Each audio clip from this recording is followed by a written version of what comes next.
कि ना चेक होके वो सैटरडे को वो आ जाएगी। क्योंकि मेरी यूनिवर्सिटी स्टार्ट हो गई है तो उसके साथ थोड़ा चेक करने का ना मतलब प्रॉब्लम है मुझे। और ये भी है कि एक प्रॉब्लम हमारी रह गई थी टिप कैलकुलेटर वाली, वो कल जब कशिश आएंगी तो साथ ही डिस्कस कर लेंगे, और उसके साथ ही लिंक्डइन पे भी जो है ना हम अपलोड कर देंगे असाइनमेंट वगैरह, ठीक है।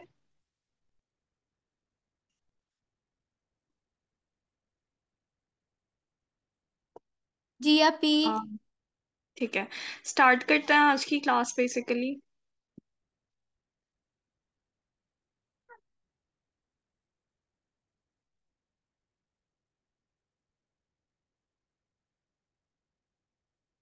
अच्छा, हम लोगों ने कल देखा था बेसिकली इंडेक्सिंग को देखा था, ठीक है। आज इंडेक्सिंग को ही पढ़ते हैं। और स्ट्रिंग मैनिपुलेशन के अंदर जो है कल हमने देखा था लेंथ फंक्शन को और कंकैटेनेशन वगैरह को देखा था।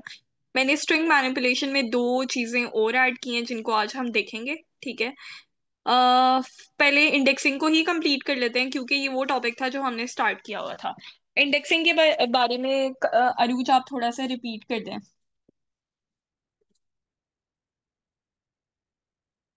आपी जी बस ना 2 मिनट में आई, वो लैपटॉप का ना कुछ हुआ, बस 1 मिनट में। ठीक है।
जी अपी, वो मैं बताने लगी थी।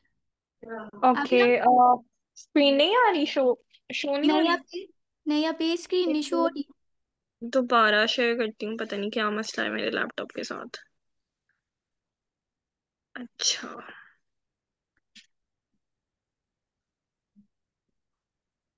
आप ही बताओ इंडेक्सिंग वाला। जी, स्टार्ट कर दें आप, अगर आपको स्क्रीन शो हो रही है।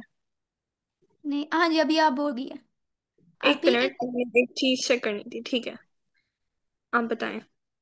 ओके, अब इंडेक्सिंग ना हमारे पास ना एक ना ऐसा कॉन्सेप्ट है मतलब पाइथन में के, जिसमें ये ज़्यादातर ना हमारे पास यूज होता है, जैसे स्ट्रिंग्स वगैरह आपने बताया था या टपल्स हो गया, लिस्ट वगैरह। तो इसमें अभी हम क्या करते हैं, इंडेक्स नंबर्स के थ्रू ना एलिमेंट को एक्सेस कर सकते हैं। लाइक जैसे हमारे पास पाइथन है ना, तो हमारे पास जो सी इंडेक्सिंग है ना वो हमारे पास स्टार्ट होती है 0 से, ठीक है। तो हम जैसे पाइथन के वर्ड है ना, तो अगर फॉर एग्जांपल मुझे कोई वर्ड एक्सेस करना है, जैसे टी एक्सेस करना है, तो मैं इसको ना स्क्वायर ब्रैकेट के अंदर मैं उसका इंडेक्स नंबर, जैसे कि पी का 0 होगा, फिर उसके बाद वाई का 1 एंड टी का 2। तो मैं स्क्वायर ब्रैकेट के अंदर जब 2 लिखूंगी तो इस तरह ना मैं उसको ना एक्सेस कर सकती हूँ, तो यही वाला। ओके ठीक है, आपने बिल्कुल ठीक कहा। यहाँ पर एक चीज थी, मैंने आपको सब्सक्रिप्शन का बताया था और सब्सक्रिप्टिंग का बताया था। स्क्वायर ब्रैकेट्स को बेसिकली हम बोलते हैं सब्सक्रिप्ट, ठीक है, ये पॉइंट याद रखना जी है। अभी। ये स्क्वायर ब्रैकेट को बोलते हैं हम सबस्क्रिप्ट अगर मुझसे लिखा गया है यहाँ पर, चले, खैर जो भी राइटिंग हुई है इसको करते हैं स्किप। और बेसिकली ना अगर हम सी प्लस प्लस में देखें तो सी प्लस प्लस में ना सिर्फ एक ही टाइप की इंडेक्सिंग होती है, ठीक है। बहुत सी प्रोग्रामिंग लैंग्वेजेस में सिर्फ सिंगल टाइप की इंडेक्सिंग होती है, और वो होती है पॉजिटिव इंडेक्सिंग। और अगर हम पॉजिटिव इंडेक्सिंग की बात करें ना तो ये स्टार्ट होती है लेफ्ट टू राइट, और ये हमेशा स्टार्ट होती है जीरो से। यानी जो हमारा फर्स्ट कैरेक्टर होगा वो हमेशा जीरोथ वाली पोजीशन पे होगा मेमोरी के अंदर। अगर मेमोरी को इस तरह से देखें तो यहाँ पर हमारे पास अगर वर्ड पाइथन है तो पाइथन का जो पी फर्स्ट कैरेक्टर है उसकी पोजीशन क्या होगी, जीरोथ पोजीशन होगी या जीरोथ इंडेक्स होगा। और इसी तरह वाई की जो है वन होगी, यानी सेकंड के कैरेक्टर का जो इंडेक्स होगा वो हमेशा वन से स्टार्ट होगा। ये बात हो गई पॉजिटिव इंडेक्सिंग की। और अब पाइथन के अंदर ना एक और टाइप की इंडेक्सिंग होती है जो कि दूसरी लैंग्वेजेस के अंदर भी होती है, जो कि है हमारे पास नेगेटिव इंडेक्सिंग। नेगेटिव इंडेक्सिंग कहाँ से स्टार्ट होती है, नेगेटिव इंडेक्सिंग हमेशा स्टार्ट होती है राइट टू लेफ्ट, ठीक है। और राइट टू लेफ्ट में अगर हम बात करें तो लास्ट कैरेक्टर से हम वर्ड के जो है वो इंडेक्सिंग स्टार्ट करते हैं। लाइक मेरे पास वर्ड है पाइथन, अगर मैं यहाँ पर टेक्स्ट के अंदर लिखूं तो PYTHON, इसमें मैं स्पेसेस ऐड कर देती हूँ इस तरह से। और अब जो है नीचे अगर मैं ऐड करूं, लाइक फॉर एग्जांपल मैं यहाँ पर स्पेस ऐड करूं तो मेरे पास सबसे एंड पे कैरेक्टर है N, तो मैं इसको इंडेक्स दूंगी -1, ठीक है। इसी तरह O को इंडेक्स दूंगी -2, और क्या नाम है H को इंडेक्स दूंगी -3। इस तरह सो ऑन चलते जाएंगे हम। और T को इंडेक्स दूंगी -4, Y को इंडेक्स दूंगी -5, और P को इंडेक्स दूंगी -6। तो इस तरह से जो है हमारे पास पाइथन की इंडेक्सिंग नेगेटिव इंडेक्सिंग वर्क करेगी। ये बात आपको क्लियर है? जी आप भी। अच्छा, अब मैं ये सब कुछ डिलीट कर देती हूँ। पॉजिटिव और नेगेटिव इंडेक्सिंग का आपको पता लग गया। हम कुछ एग्जांपल्स देख लेते हैं। फॉर एग्जांपल मेरे पास एक वर्ड है पाइथन, इस पे मैं जीरोथ कैरेक्टर को एक्सेस करना चाहती हूँ और थर्ड कैरेक्टर को सॉरी जीरोथ इंडेक्स को एक्सेस करना चाहती हूँ और थर्ड इंडेक्स को एक्सेस करना चाहती हूँ। तो पहले देख लेते हैं कि जीरोथ इंडेक्स पे हमारे पास कौन सा वर्ड है, आप भी पी। कैरेक्टर सॉरी, पी है, ठीक है। और थर्ड इंडेक्स पे हमारे पास कौन सा कैरेक्टर है, आप भी एज। एज। तो देखते हैं कि ये क्या पी और एज हमारे पास प्रिंट करके देता है। अच्छा, ये फर्स्ट टाइम में रन होने में थोड़ा टाइम ले रहा है।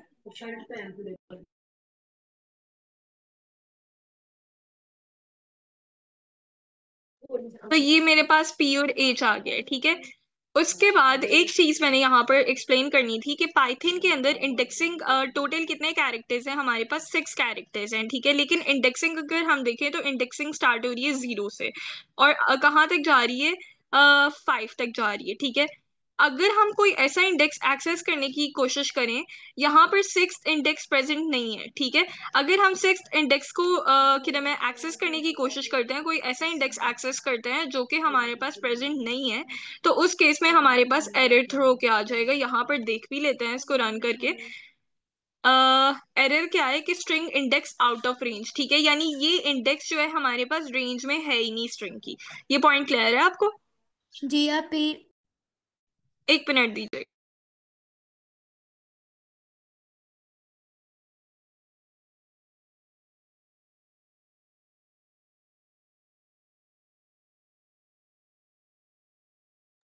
उसके बाद एक चीज और मैंने ऐड करनी थी कि हमारे पास स्पेसेस के लिए और स्पेशल कैरेक्टर के लिए जो है लाइक @ का सिंबल हो गया या फिर साइन ऑफ एक्सक्लेमेशन मार्क या इस तरह के जो कैरेक्टर्स हैं डिजिट वगैरह, अगर स्ट्रिंग के अंदर हैं तो उसके लिए भी हमारे पास इंडेक्सिंग होती है। यानी स्ट्रिंग क्या है, string is a combination of digit letters, ठीक है, स्पेशल कैरेक्टर्स या फिर स्पेसेस वगैरह। हर ASCII करेक्टर जो है हमारे पास स्ट्रिंग के अंदर अगर वो डबल कोटेशन मार्क के अंदर क्लोज है इनक्लोज है तो वो क्या है, स्ट्रिंग है। तो उनके लिए भी हमारे पास क्या होती है, इंडेक्सिंग होती है। अगर आप यहाँ पर देखें तो यहाँ पर पाइथन हमारे पास अप टू जीरो से लेके 5 तक इसकी इंडेक्सिंग है, और सिक्स इंडेक्स पे अगर हम देखें तो स्पेस है। अब सिक्स इंडेक्स को अगर मैं एक्सेस करती हूँ तो मेरे पास स्पेस प्रिंट हो क्या आ जाएगी, इसको देख भी लेते हैं। यहाँ पर अभी आउटपुट में कुछ शो नहीं हो रहा, लेकिन अगर मैं यहाँ पर सेलेक्ट करूँ तो मेरे पास ब्लू ब्लू शो हो रहा है, यानी वो कुछ ना कुछ हमें सेलेक्ट करके दे रहा है कि उसने हमारे पास क्या प्रिंट करवाई है, एक स्पेस प्रिंट करवाई है। ये पॉइंट क्लियर है? जी आप पी।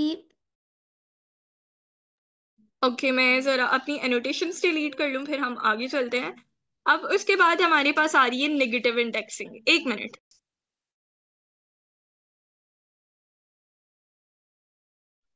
नेगेटिव इंडेक्सिंग में हमारे पास क्या था कि हम लोगों ने इंडेक्सिंग स्टार्ट करनी है राइट टू लेफ्ट, और स्टार्ट कहाँ से करनी है, -1 से करनी है। फॉर एग्जाम्पल मैं यहाँ पर एक्सेस करना चाहती हूँ -1 के ऊपर जो कैरेक्टर है और -3 के ऊपर जो कैरेक्टर है। तो यहाँ पर पाइथन के अंदर -1 और -3 पे कौन कौन से कैरेक्टर्स हैं? अरूज, आप मुझे बता सकती हैं? आप जी -1 पे एन होगा और -3 पे एट। ठीक है, इसको देख लेते हैं कि क्या हमारे पास आउटपुट में यही प्रिंट होके आ रहा है। अच्छा, हमारे पास ये यही प्रिंट होके आ रहा है। इसमें भी देख लेते हैं कि क्या नेगेटिव इंडेक्सिंग में हमारे पास आउट ऑफ रेंज वाला कोई कॉन्सेप्ट है, कि अगर मैं कोई ऐसा इंडेक्स एक्सेस करूं जो कि प्रेजेंट है ही नहीं। फॉर एग्जांपल यहाँ पर इंडेक्सिंग चल रही है -1 से -6 तक, लेकिन अगर मैं यहाँ पर -7 को एक्सेस करने की कोशिश करती हूँ तो क्या वो मेरे पास आएगा? इसको देख लेते हैं। यहाँ पर भी हमारे पास जो एरर है वो क्या आ रहा है, string index out of range. तो ये पॉइंट क्लियर है आपको? जी आप पी क्लियर है। अच्छा, एक चीज आपने नोटिस की है कि हम लोग जब नेगेटिव इंडेक्सिंग करते हैं तो हम उल्टा चल रहे हैं, ठीक है? तो इससे हमारे पास स्ट्रिंग को रिवर्स करने का कॉन्सेप्ट भी जो है ना वो बहुत आसान हो जाता है एज कम्पेयर टू C++, जहां पर हमें बहुत ज्यादा एफर्ट करनी पड़ती है स्ट्रिंग को रिवर्स करने के लिए। आपने अभी तक C++ में स्ट्रिंग को रिवर्स करने का प्रोग्राम किया है? नहीं आप भी अभी स्ट्रिंग को तो नहीं किया, अभी तो अभी इंटीजर को करके पागल हो। ओके, जब आगे आएगा तो एक बार रोना आ जाएगा आपको कि स्ट्रिंग को रिवर्स करना है। खैर, लेकिन यहाँ पर बहुत आसान तरीका है, उसको भी आगे देखेंगे। अब एक कॉन्सेप्ट आ जाता है जो कि हमें हमारे पास ना C++ से स्ट्रिंग्स को ना डिफरेंट बनाता है पाइथन के अंदर, ठीक है? C++ में क्या होता है कि चलिए C++ की कहानी बाद में करते हैं, पहले देख लेते हैं कि इम्यूटेबिलिटी क्या है। म्यूटेबल हम लोग एक कॉन्सेप्ट पढ़ते हैं बायो में। आपको याद है कि क्या कॉन्सेप्ट है वो?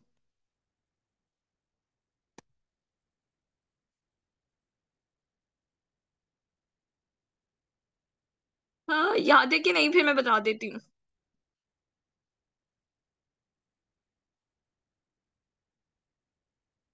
नहीं, खैर, नहीं याद। म्यूटेबल का मतलब होता है चेंजेबल, ठीक है? चेंजेबल यानी अगर हम बायो में पढ़ते थे तो ऐसे जीन्स जो खुद में जिनमें कोई म्यूटेशन हो जाए, म्यूटेशन ऑफ जीन्स वाला आपने कोई टॉपिक पढ़ा होगा जिसके अंदर हाँ जीन्स के अंदर जी। चेंजिंग हो जाती है। ठीक है, ऐसा ही म्यूटेबल क्या है, चेंजेबल, ऐसी चीज जो कि हम जिसे चेंज कर सकें। लेकिन पाइथन के अंदर जो स्ट्रिंग्स है हम उनको चेंज नहीं कर सकते, यानी एक बार हमने स्ट्रिंग डिफाइन कर दी तो हम उसकी वैल्यू को दोबारा आगे कोड में चेंज नहीं कर सकते, ठीक है? इसको कहते हैं इम्यूटेबल या इम्यूटेबिलिटी ऑफ स्ट्रिंग, ठीक है? Immutability of string. तो यहाँ पर हम यही देखने वाले हैं कि किस तरह से स्ट्रिंग्स को हम चेंज नहीं कर सकते। Strings in Python are immutable, ठीक है? ये मैं टेक्स्ट वाले ऑप्शन को खत्म करती हूँ। Strings in Python are immutable meaning you can not change modify. ना तो आप चेंज कर सकते हैं, ना मॉडिफाई कर सकते हैं, ना ही अपडेट कर सकते हैं स्ट्रिंग के कैरेक्टर्स को अगर आपने एक बार उनको डिफाइन कर दिया। अच्छा, C++ में हम क्या करते हैं कि मैंने एक स्ट्रिंग डिफाइन की C++ में, ठीक है? फिर मैं चाहती हूँ कि मैं उसका एक कोई कैरेक्टर चेंज कर दूँ, तो मैं उसके इंडेक्स को लिखती हूँ और आगे एक न्यू कैरेक्टर उसको असाइन कर देती हूँ, तो वो चेंज कर देता है। लेकिन यहाँ पर अगर हम ये बिहेवियर करते हैं तो देखते हैं क्या एरर आता है। यहाँ पर एरर क्या आ रहा है, string object does not support item assignment. अब आइटम क्या है, हम C++ में स्ट्रिंग के कैरेक्टर्स को बोलते हैं एलिमेंट्स, ठीक है? लेकिन यहाँ पर हम क्या बोलेंगे, आइटम बोलेंगे। तो स्ट्रिंग क्या करता है, सपोर्ट नहीं करता हमारे पास आइटम की असाइनमेंट को, यानी हम न्यू आइटम एक बार कैरेक्टर्स हमने असाइन कर दिए, एक बार स्ट्रिंग क्रिएट कर दी, उसके बाद हम न्यू कैरेक्टर किसी भी इंडेक्स पे उसको असाइन नहीं कर सकते। यानी मैं इस स्ट्रिंग को हेलो से क्या बनाना चाहती थी, जेलो। लेकिन अब मैं ऐसा नहीं कर सकती, मैं जीरोथ इंडेक्स पे चाहती थी कि एज की जगह जे रिप्लेस हो जाए, लेकिन ऐसा नहीं हो सकता। ये पॉइंट क्लियर है? जी आप पी। ठीक है। इसमें मजीद एग्जाम्पल की जरूरत तो नहीं है? नहीं आप पी, हो गया क्लियर। मैं पूछ रही हूँ इसमें मजीद एग्जाम्पल्स की जरूरत तो नहीं है? नहीं आप पी, क्लियर है ये वाला पॉइंट।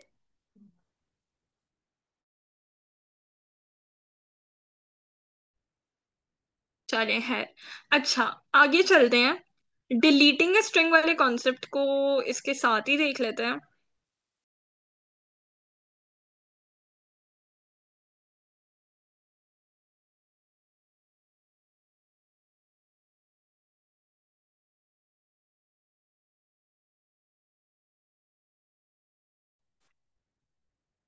अरूज, मेरी आवाज आ रही है?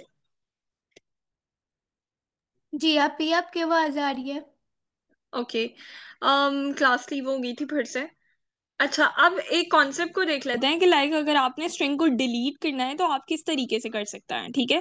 पाइथन के अंदर आप इंडिविजुअल कैरेक्टर्स को डिलीट नहीं कर सकते, कोई भी ऐसा मेथड नहीं है जिसके जरिए आप जो है एक एक कैरेक्टर को डिलीट कर सकें। अब रीजन क्या है इसका?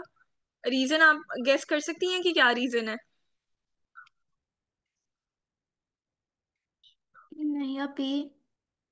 फॉर एग्जाम्पल, मैंने एक स्ट्रिंग यहाँ पर डिफाइन की हेलो, ठीक है। इसमें से मैं चाहती हूँ कि मैं ई को डिलीट कर दूं। क्या मैं ई को डिलीट कर सकती हूँ? यहाँ पर नहीं कर सकती, ठीक है। रीजन क्या है? इम्यूटेबिलिटी वाला ही कॉन्सेप्ट है कि एक बार मैंने स्ट्रिंग डिफाइन कर दी तो मैं उसके किसी भी कैरेक्टर को जाके चेंज नहीं कर सकती, मॉडिफाई नहीं कर सकती या अपडेट नहीं कर सकती। और यहाँ पर मैं एक और चीज ऐड कर देती हूँ कि मैं डिलीट भी नहीं कर सकती। अगर मुझे डिलीट करनी है एक स्ट्रिंग तो मैं पूरी की पूरी स्ट्रिंग को डिलीट करूंगी, ठीक है। एक इंडिविजुअल कैरेक्टर को स्ट्रिंग में से डिलीट नहीं कर सकते। ये कॉन्सेप्ट क्लियर है आपको? जी आप पी। अच्छा, अब देख लेते हैं।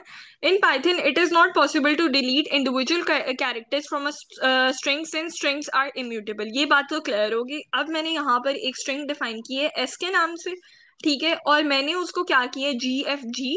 और मैंने इसको डिलीट कैसे करना है? डिलीट का डेल कीवर्ड यूज करना है, और उसके बाद जो है वो एस यूज करना है। अगर आप सी प्लस प्लस में जो है वो पढ़ेंगे, पॉइंटर्स पढ़ेंगे, तो वहां पर पॉइंटर्स को डिलीट करने के लिए आई गेस डिलीट का कीवर्ड होता है, ठीक है।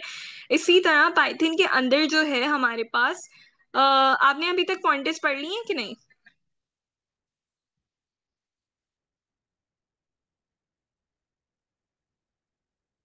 अरूज, अरूज, मेरी आवाज आ रही है?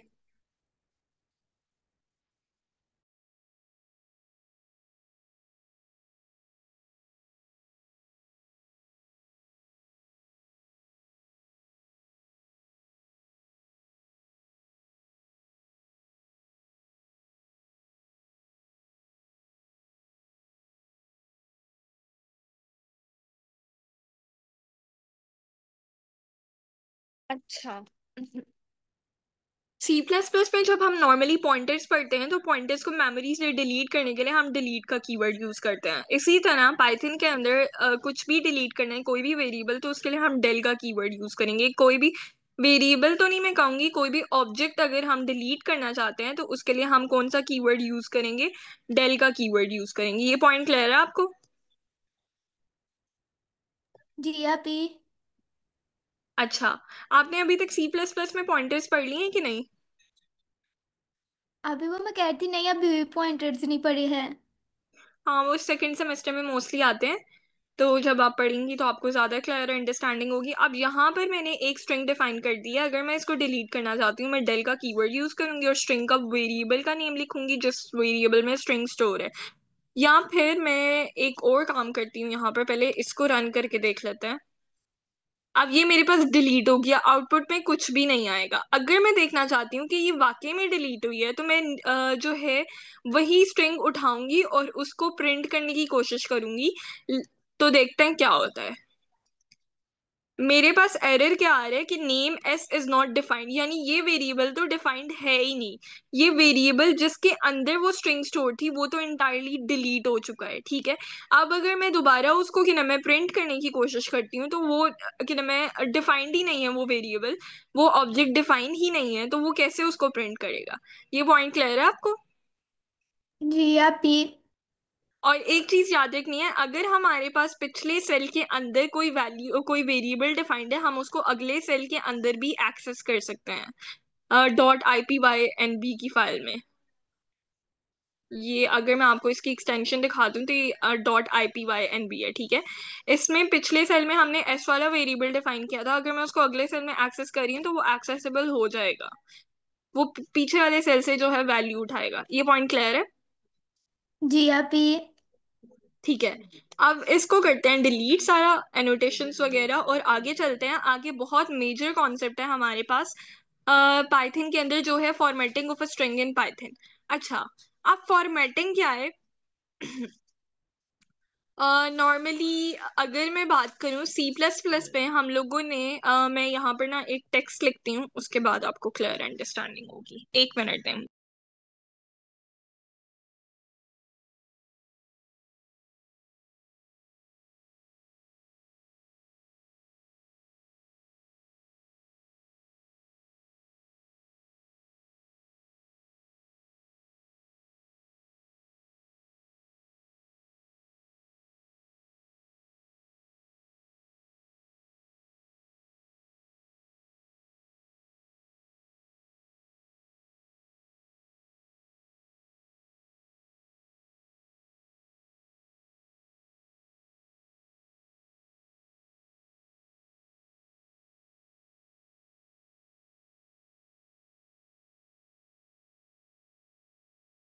अच्छा, ये जो मैंने स्टेटमेंट लिखी है आपके पास, इसका आउटपुट क्या आएगा? एग्जैक्ट आउटपुट आपने मुझे बताना है सी आउट स्टेटमेंट के अकॉर्डिंग। एक मिनट, मैंने यहाँ पर एक मिस्टेक की है, उसको क्लियर कर लेते हैं। अच्छा, अब ये क्लियर नहीं हो रही, बेसिकली मैंने इस स्ट्रिंग को ना क्लोज नहीं किया, सम ऑफ वेरिएबल इज, तो उसको इग्नोर करें। अभी हम सिर्फ जनरल देख रहे हैं। इसका आउटपुट अभी मेरे पास क्या? हम्म। अभी इसका आउटपुट हमारे पास आएगा, sum of variable is as it is print हो गया और आगे उसकी वैल्यू 5। ठीक है।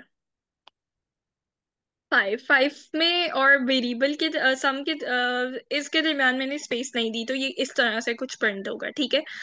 अब ये वाला जो कॉन्सेप्ट है ना कि लाइक फॉर एग्जांपल मैंने क्या किया कि एक वेरिएबल के अंदर मैं यहाँ पर एनोटेशंस ले लेती हूँ।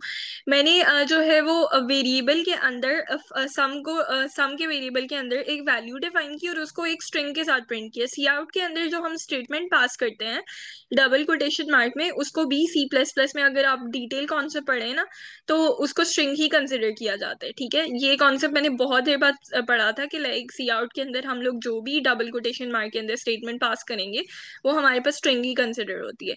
तो स्ट्रिंग के साथ उसने क्या कर दिया, एक वेरिएबल की वैल्यू को प्रिंट कर दिया, ऐसा ही है। जी आप भी।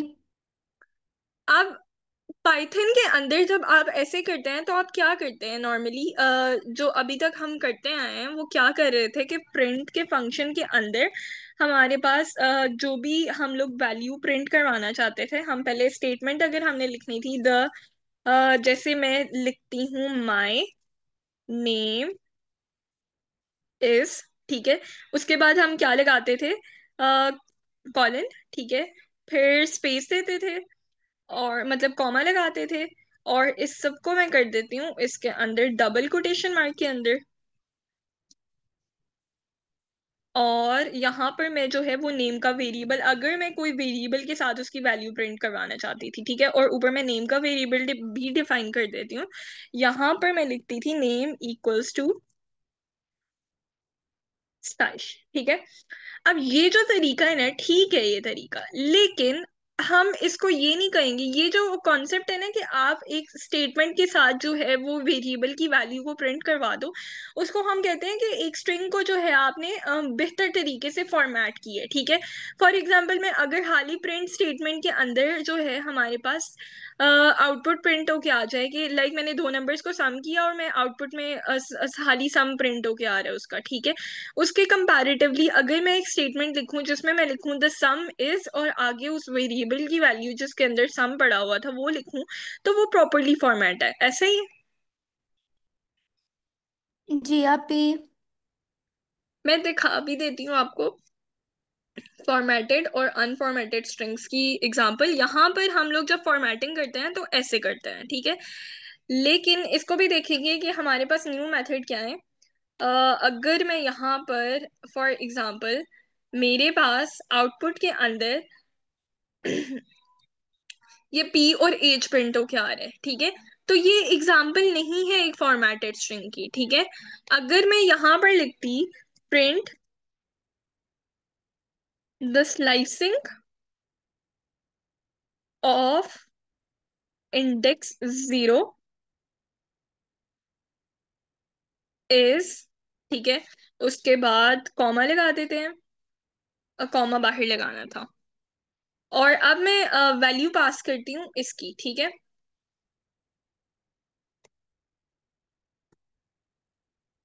इसको रन कर लेते हैं।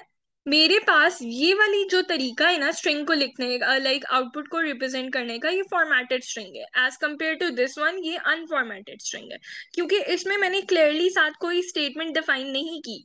अब नॉर्मली जब हम रियल वर्ल्ड के अंदर काम कर रहे होते हैं हमारे पास कोई ऐसा कोड होगा, ऐसा प्रोग्राम होगा जिसके अंदर जो है डिफरेंट डेवलपर्स को काम करना पड़ेगा। अगर वहां पर हम अनफॉर्मेटेड स्ट्रिंग्स डिफाइन करते हैं तो अगला बंदा जो है वो उस प्रोजेक्ट को समझ ही ना पाए, तो उसके लिए थोड़ा सा मसला हो जाएगा। तो यहाँ पर हम देखेंगे कि हम स्ट्रिंग्स को किस तरह से फॉर्मेट कर सकते हैं। बेसिकली हमारे पास स्ट्रिंग्स को फॉर्मेट करने के बहुत से तरीके हैं, लेकिन हम लोग जो तरीका यूज करेंगे मॉडर्न पाइथन के अंदर वो सिर्फ ये वाला है, एफ स्ट्रिंग्स वाला, ठीक है। बाकी ये सारे जितने भी मेथड्स हैं ना, ये ओल्ड वो उसके हैं, पाइथन के मेथड्स हैं। और इसको सिर्फ आपको देखने की जरूरत है, ऐसे जिसको ये ऊपर वाले जो दो हैं उनको देख लें, ठीक है, क्योंकि नॉर्मली बहुत बार ये रिपीट हो जाते हैं, लेकिन ना ये मैं आपको पढ़ाऊंगी और ना ये अब आते हैं एज कंपेयर टू लाइक इन तीनों के। जो हम यूज करेंगे मोस्टली वो यही वाला मेथड है, ठीक है। और हो सकता है कहीं ना कहीं आपको पाइथन में इस तरह की भी फॉर्मेटिंग देखने को मिले। ये बेसिकली ये जो ऊपर वाले दो मेथड है ना, फॉर्मेटिंग विद मॉड्यूलो ऑपरेटर और formatting with format string method, ये ओल्ड पाइथन जो ओल्ड वर्जन था ना हमारे पास, तब इस तरह की फॉर्मेटिंग होती थी, लेकिन हम यूज यही करेंगे। तो string formatting allows you to create dynamic strings by combining variables and values. आप वेरिएबल्स और वैल्यूज को कंबाइन करके एक डायनामिक स्ट्रिंग क्रिएट कर सकते हो। आप सबसे पहले देख लेते हैं formatting with modulo operator. Modulo operator में क्या था कि ये स्ट्रिंग फॉर्मेटिंग का ओल्डेस्ट मेथड था, ठीक है। यहाँ पर हम लोग क्या करते हैं कि हम मॉड्यूलो ऑपरेटर का यूज करते हैं। किस तरह से यूज करते हैं कि हम लोग जब भी स्ट्रिंग फॉर्मेटिंग करेंगे किसी वेरिएबल को पास करेंगे, किसी वैल्यू को पास करेंगे, तो उस वैल्यू को हम लिखेंगे मॉड्यूलो ऑपरेटर के दरमियान में, ठीक है। और एक चीज आपने याद रखनी है, एग्जाम्पल भी इसकी देख लेते हैं, आपको ज्यादा क्लियर अंडरस्टैंडिंग हो जाएगी। अगर हम कोई वैल्यू ऐसी पास कर रहे हैं जो कि स्ट्रिंग है हमारे पास, तो हम उसके लिए मॉड्यूलो ऑपरेटर के अंदर लिखेंगे एस, ठीक है। और अगर कोई ऐसी वैल्यू है जो कि हमारे पास इंटीजर है तो मॉड्यूलो ऑपरेटर के अंदर लिखेंगे डी, फ्लोटिंग पॉइंट के लिए लिखेंगे एफ, बाइनरी नंबर्स के लिए बी, ऑक्टल नंबर्स के लिए ओ, और एक्स ऑक्टल हेक्साडेसिमल नंबर्स के लिए जो है हम एक्स लिखेंगे।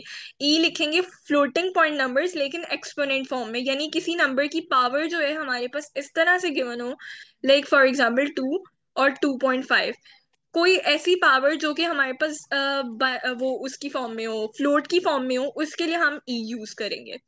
लेकिन यहाँ पर आपको इसको सीखने की जरूरत नहीं है, बस एक बार इसको देख लें क्योंकि हम ये यूज नहीं करेंगे। सबसे पहले देख लेते हैं, मैंने एक स्ट्रिंग डिफाइन की नेम इज इक्वल एलिस, ठीक है। और अब मैं जो है उसको हेलो के साथ प्रिंट करवाना चाहती हूँ, तो सबसे पहले मैं क्या करूंगी, प्रिंट फंक्शन के अंदर मैं हेलो लिखूंगी और उसके बाद कॉमा लगाऊंगी, लाइक मतलब अगर जिस तरह से ये आउटपुट शो है। अब मैंने जो है नेम वेरिएबल के अंदर मेरे पास एक स्ट्रिंग स्टोर है, तो मैं मॉड्यूलो ऑपरेटर को लिखूंगी और आगे जो है वो एस वाली स्ट्रिंग एस लिख दूंगी, ठीक है। ये एस मेरे लिए क्या है, स्ट्रिंग के लिए। फिर मैं उसके बाद क्या करूंगी, ये अपनी जो भी मेरे पास थी यानी जिससे मैंने फॉर्मेटिंग करनी थी, उसको इंक्लोज कर दूंगी डबल कोटेशन मार्क में, और वेरिएबल के नेम को भी जब मैंने पास करना है तो तब भी मैंने मॉड्यूलो का ऑपरेटर लगाना है। ये पॉइंट क्लियर है? जी आप ये। या आपको बहुत हैवी इस टाइम पे लग रहा होगा, लेकिन अगर आप यकीन जाने तो हम इसको यूज नहीं करते अब। बहुत ओल्ड पाइथन की डॉक्यूमेंटेशन या कभी कभार ऐसे हो जाता है कि यूज कर लेते हैं। मतलब आपको ना बस अंडरस्टैंडिंग होनी चाहिए, जहां पर भी ये कॉन्सेप्ट आया आपको पता हो कि ये फॉर्मेटिंग की हुई है। उसके बाद अगर हमने एक इंटीजर को डिफाइन करना है, तो मैं जो भी स्टेटमेंट पास करना चाहती हूँ मैं वो स्टेटमेंट लिखूंगी, और जहां पर मैंने वेरिएबल को पास करना है वहां पर मैं परसेंटेज डी लिखूंगी, क्योंकि डी हमारे पास यूज होता है किस लिए? इंटीजर्स के लिए। एज के अंदर इंटीजर वाली वैल्यू पड़ी हो, उसके बाद हम उस स्टेटमेंट को क्लोज कर देंगे और परसेंटेज और आगे वेरिएबल का नेम लिख देंगे। तो ये मेरे पास क्या प्रिंट होके आ रहा है? I am 20 years old। ये पॉइंट क्लियर है? जी आप ये। अच्छा, अब उसके बाद मैंने बात की थी कि हम लोग यूज करते हैं फ्लोट के लिए एफ को यूज करते हैं। यहाँ पर देख भी लेते हैं, फ्लोट के लिए हम एफ यूज कर रहे हैं, ठीक है। मैंने एक स्टेटमेंट लिखने, मैंने एक वेरिएबल डिफाइन किया पाई, ठीक है। और इसके अंदर वैल्यू क्या है? 3.14159। अब मैं चाहती हूँ ये किस तरह से प्रिंट हो? Value of pi is pi, और आगे उसकी वैल्यू प्रिंट हो जाए।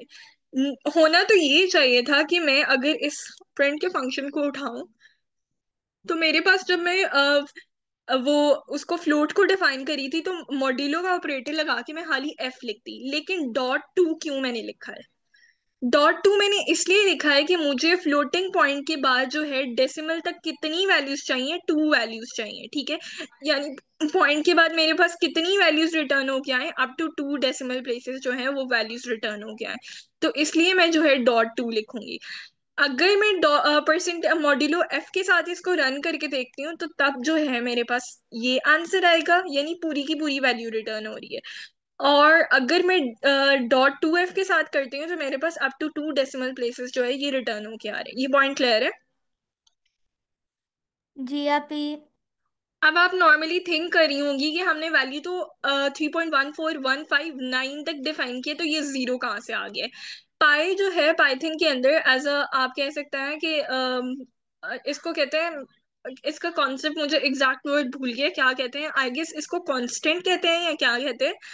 तो इसकी वैल्यू ऑलरेडी जो है पाइथन के अंदर उसको पता होती है कि इसकी वैल्यू ये है 3.14159। ये पॉइंट क्लियर है आपको? जी आप ये। अच्छा, आगे चलते हैं। आगे अगर फॉर एग्जांपल मेरे पास एक वेरिएबल है नेम, उसके अंदर एक स्ट्रिंग स्टोर है, और एक वेरिएबल है एज जिसके अंदर इंटीजर स्टोर है, और मैं इसको इस तरह से प्रिंट करवाना चाहती हूँ, my name is Ali and I am 22 years old। तो इस केस में मैं क्या करूंगी? दो वेरिएबल्स आ गए, जिस प्लेस पे मैंने स्ट्रिंग डिफाइन करनी है वहां पर मॉड्यूलो एस लिखा, जिस प्लेस पे मैंने जो है वो डिफाइन करनी है, इंटीजर डिफाइन करने, वहां पर मॉड्यूलो डी लिखूंगी। और आगे जो है ये स्टेटमेंट को डबल कोटेशन मार्क से एंक्लोज करके मैं मॉड्यूलो लिखूंगी, और दो वेरिएबल्स अगर मेरे पास आ गए तो उनको ब्रैकेट के अंदर जो है मैं स्मॉल ब्रैकेट्स में नेम और कॉमा एज लिख दूंगी। बस ये तरीका है कि दो वेरिएबल्स अगर हमारे पास आ जाएं तो उसको किस तरह से हम कर सकते हैं। इसके बाद ये हमारे पास जो है वो एक फ्लोट वैल्यू है और एक जो है स्ट्रिंग वैल्यू है, उसके लिए भी सेम एज इट इज है। और यहाँ पर एक चीज समझने वाली है, यहाँ पर हमने तीन तीन मॉड्यूलो क्यों यूज किए हैं? आप बता सकती हैं क्यों यूज किए हैं?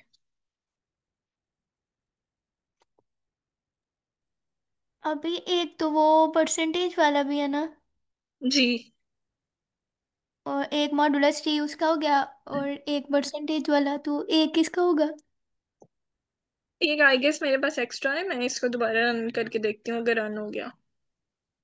Incomplete format. चलें इसको देखते हैं सर को, ये मेरे पास खुद भी न्यू चीज है एक।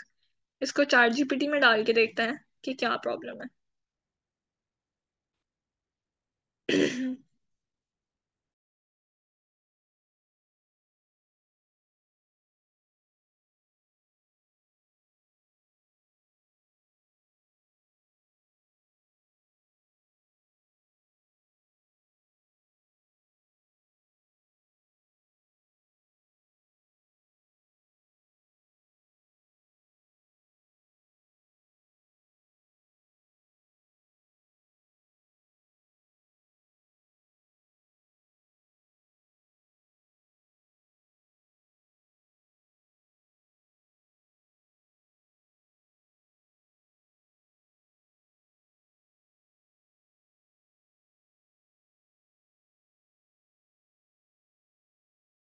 ओके, इसका आंसर ये है कि जब हम परसेंटेजेस को डिफाइन करते हैं तो बेशक वो इंटीजर हो या जो भी वैल्यू हो हमारे पास, वो क्या होता है कि हमने परसेंटेज को अगर डिफाइन करना है तो उसको डबल मॉड्यूलो ऑपरेटर के अंदर जो है हम लिखेंगे।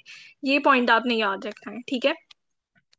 ये यहाँ आप। पर 85% था तो वो क्या था कि एक हमारे पास परसेंटेज थी, ठीक है। तो हम इसको डबल मॉड्यूलो के अंदर लिखेंगे, उसके बाद जो भी हमने मॉड्यूलो का साइन प्रिंट करवाना था वो, और आगे जो है वो उसकी वैल्यू पास कर दी वेरिएबल की। ये तो था कॉन्सेप्ट हमारे पास किसका, मॉड्यूलो ऑपरेटर का। ये सबसे ओल्डेस्ट फॉर्मेटिंग का मेथड था, ठीक है। अब देख लेते हैं एफ स्ट्रिंग्स, जिनको हम यूज भी करेंगे और जिनको प्रॉपर तरीके से अंडरस्टैंड करने की जरूरत है। Understanding Python f strings allows you to format selected part of a string, ठीक है। आप एक सिलेक्टेड पार्ट को स्ट्रिंग के जो है वो फॉर्मेट कर सकते हो। किस तरह से कर सकते हो, ये सबसे इजीएस्ट मेथड भी है अभी तक का। और मतलब एक बार आपकी इस पर प्रैक्टिस हो गई तो फिर आपको मुश्किल नहीं लगेगा ये, ठीक है।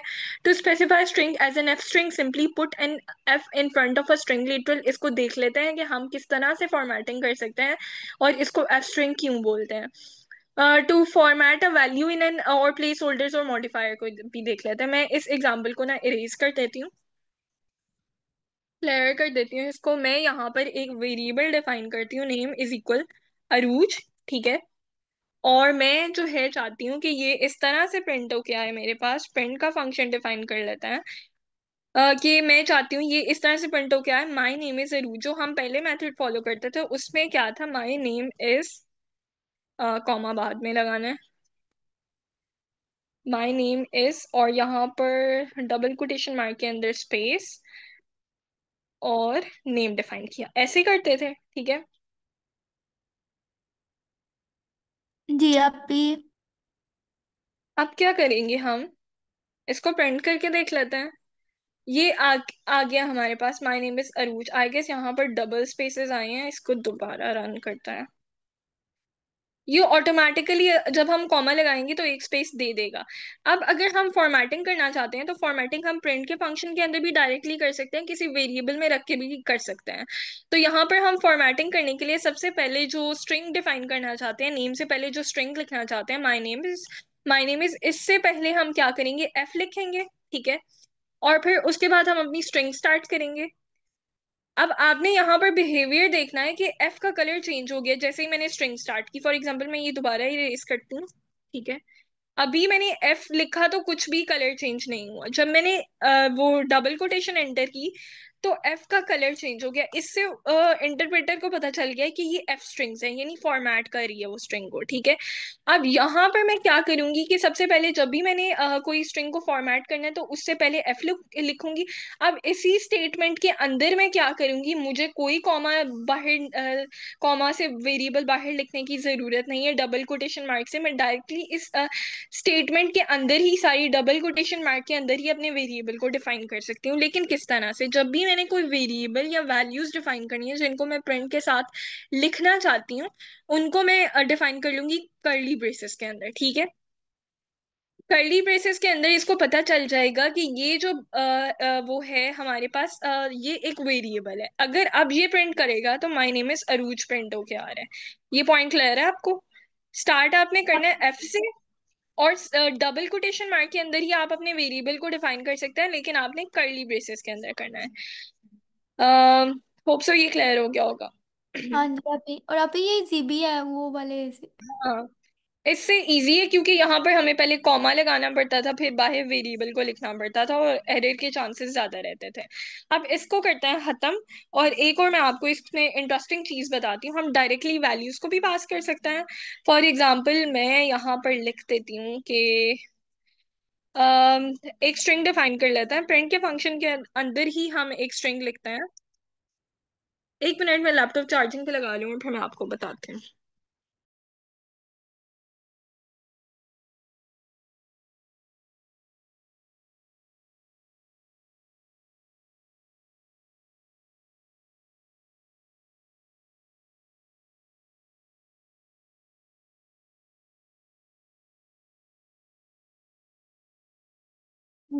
अच्छा, अब यहाँ पर मैं एक लिखती हूँ, the price of this pen is, ठीक है, डबल कोटेशन मार्क के अंदर मैं कोई वैल्यू भी पास कर सकती हूँ। 59 मैंने 50 कर दी पास। अब मैं अगर इसको डबल कोटेशन कह रही हूँ करली ब्रेसेस के अंदर, तो मेरे पास ये प्रिंट होके आ रही है। यहाँ पर स्पेस क्यों नहीं है? क्योंकि मैंने करली ब्रेसेस से पहले स्पेस ऐड नहीं की। तो मैं दोबारा इसको प्रिंट करती हूँ। तो अब मेरे पास क्या है, the price of this pen is 50। मैं डायरेक्ट वैल्यू भी पास कर सकती हूँ, डायरेक्ट वेरिएबल भी पास कर सकती हूँ जिसके अंदर वैल्यू पड़ी हुई है। एक इंटरेस्टिंग चीज और मैं आपको दिखाती हूँ जो कि एफ स्ट्रिंग्स के कॉन्सेप्ट को ना और ज्यादा आसान बना देती हैं। वो ये है कि फॉर एग्जांपल मैं 50 पेन्स की जो है प्राइस फाइंड करना चाहती हूँ। द प्राइस ऑफ 50 पेन्स, 50 नहीं कह सकते, हम 10 ले लेते हैं, ठीक है। 10 पेन्स आर, अब यहाँ पर मैं ऑपरेशंस भी डबल करली ब्रेसेस के अंदर परफॉर्म करवा सकती हूँ। 50 को 10 से मल्टीप्लाई करेंगे तो उसके लिए हम स्टेरिक सिंबल यूज करेंगे, और मेरे पास वो प्राइस जो है वो 500 वो भी प्रिंट होके आ गई है। तो ये देखें, ये कितना इंटरेस्टिंग कॉन्सेप्ट है। जी आप ये। अब आपने जहां पर भी फॉर्मेटिंग करनी है, जो भी असाइनमेंट आपको मिलेगी, आपने वहां पर इस तरह से यूज नहीं करना स्ट्रिंग को, यही वाला तरीका यूज करना है। अच्छा, एक चीज मैं आपको और बता दूं, मैंने कहा था कि प्लेस होल्डर्स और मॉडिफायर्स को हम बाद में देखेंगे। सबसे पहले अब डेफिनेशन देख लेते हैं कि अब आपको डेफिनेशन की क्लियर अंडरस्टैंडिंग होगी। कोई भी स्पेसिफाई अगर हम कोई भी फॉर्मेटेड स्ट्रिंग या एफ स्ट्रिंग को डिफाइन करना चाहते हैं तो हम कैसे लिखते हैं? Simply put an f in front of a string literal. String जहां से स्टार्ट हो रही है उससे पहले एफ पुट करते हैं। ये पॉइंट क्लियर है? यस आप ये। और उसके बाद प्लेस होल्डर क्या है? प्लेस होल्डर को भी देख लेते हैं। To format value in an f string, f string के अंदर हम कोई भी वैल्यू को फॉर्मेट करवाना चाहते हैं या कोई वेरिएबल को फॉर्मेट कराना चाहते हैं, ठीक है, तो उसके लिए हम क्या करते हैं? प्लेस होल्डर को ऐड करते हैं। प्लेस होल्डर क्या है? कर्ली ब्रेसेस को उसने प्लेस होल्डर बोला हुआ है। ये पॉइंट क्लियर है? जी आप ये। प्लेस होल्डर के अंदर क्या क्या हो सकता है? वेरिएबल हो सकता है, ऑपरेशन हो सकता है, फंक्शन हो सकता है। फंक्शन को अभी हम नहीं देखेंगे, फंक्शंस जब आएंगे तो हम उनको तब देखेंगे, ठीक है। और एक मिनट, मैं यहाँ पर एनोटेशन क्लोज करूँ। और मॉडिफायर्स, मॉडिफायर्स अब क्या है उसको आगे देख लेते हैं कि हमारे पास मॉडिफायर्स क्या है। तो अब चलते हैं आगे। मैं यहाँ से सारा क्लियर कर लेती हूँ, एनोटेशंस वगैरह। अब क्या है, a placeholder can also include a modifier to format a value, ठीक है। मॉडिफायर क्या है? मॉडिफायर हमारे पास हम कैसे डिफाइन करते हैं? मेरे पास एक modifier is included by adding a colon. जब भी हम मॉडिफायर को डिफाइन करेंगे तो उससे पहले जो है हम कॉलन लगाएंगे, ठीक है, और फिर उसके बाद जो है हम मॉडिफायर लिखेंगे। फॉर एग्जांपल मॉडिफायर क्या है? मेरे पास एक नंबर है, ठीक है, फॉर एग्जाम्पल ये तो इंटीजर नंबर है, इसको पहले प्रिंट करके देख लेते हैं। मेरे पास, मैं इसको फ्लोट में कन्वर्ट कराना चाहती हूँ, फ्लोट में प्रिंट कराना चाहती हूँ, तो मैं चाहती हूँ कि अप टू 2 डेसिमल प्लेसेस जो है ये मेरे पास आ जाए, ठीक है। सारा प्रिंट ना हो, सिर्फ अप टू 2 डेसिमल प्लेसेस जो है पॉइंट के बाद टू जो है नंबर्स डिजिट्स आ जाए। तो ये जो चीज है ना, .2f, ये मेरे पास क्या है? मॉडिफायर है, ठीक है। मैंने एक इंटीजर को मॉडिफाई किया किसमें? फ्लोट में, और कितने डेसिमल प्लेसेस तक? अप टू 2 डेसिमल प्लेसेस तक मॉडिफाई किया, तो मैं मॉडिफाइड इसको बोलूंगी, ठीक है। और .2f वाला कॉन्सेप्ट तो आपने पहले भी देख लिया है। अगर मैं यहाँ पर दिखाऊं आपको, जो हमने ओल्ड मेथड पढ़ा था जब मॉड्यूलो वाला, तो इसमें हम लोग जब भी वो फ्लोट की वैल्यू को भी हम up to 2 decimal places define करना चाहते थे तो .2f लिखते थे। ये कॉन्सेप्ट तो पुराना ही है, लेकिन यहाँ पर न्यू चीज क्या है कि यहाँ पर हम पहले वेरिएबल का नेम लिखेंगे, उसके बाद हम कॉलन लगाएंगे, कॉलन के बाद हम अपना मॉडिफायर ऐड करेंगे, ठीक है। जी आप ये। अब मैं यहाँ पर ना एक फ्लोटिंग वैल्यू लिख लेती हूँ। ये तो मेरे पास चलो कह लें इंटीजर वैल्यू थी, मैं फ्लोटिंग वैल्यू लिख लेती हूँ 59.7890, इस तरह से लिख लेती हूँ। तो देखते हैं क्या ये अप टू 2 डेसिमल प्लेसेस मुझे प्रिंट करके देता है कि नहीं। तो आप देख सकते हैं 59.79, और उसने राउंड ऑफ कर दिया इसको खुद ही। ये पॉइंट क्लियर है आपको? जी आप ये। यहाँ पर कोई ऐसी वैल्यू ऐड कर लेता है जो कि हमारे पास राउंड ऑफ ना हो सके। 440 तो 59.74 एग्जैक्टली प्रिंट होके आ गया है। ये पॉइंट क्लियर है? जी आप ये। ठीक है। अच्छा, एक मिनट, मैं ना ये मिट्ठू को चुप कर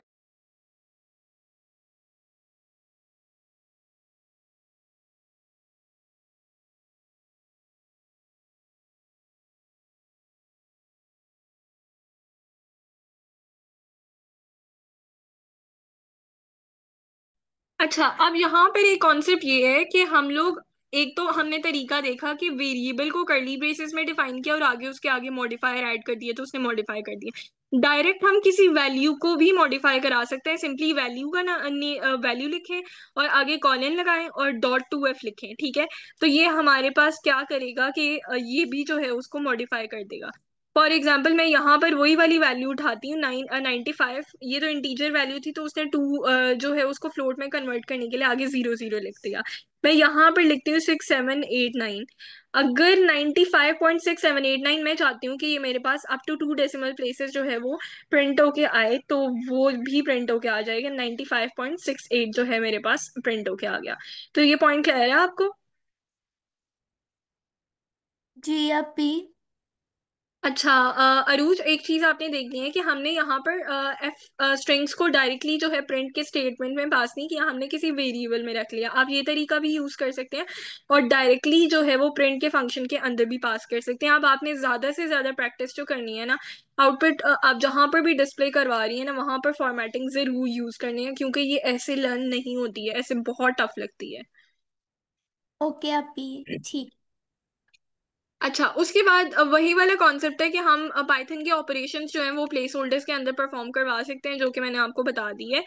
और इसके अलावा जो है हम वेरिएबल्स के ऊपर भी ये ऑपरेशंस परफॉर्म कर सकते हैं। फॉर एग्जांपल मैं प्राइस को टैक्स के साथ मल्टीप्लाई करूंगी और फिर उसी प्राइस के अंदर जो है वो टैक्स ऐड कर दूंगी।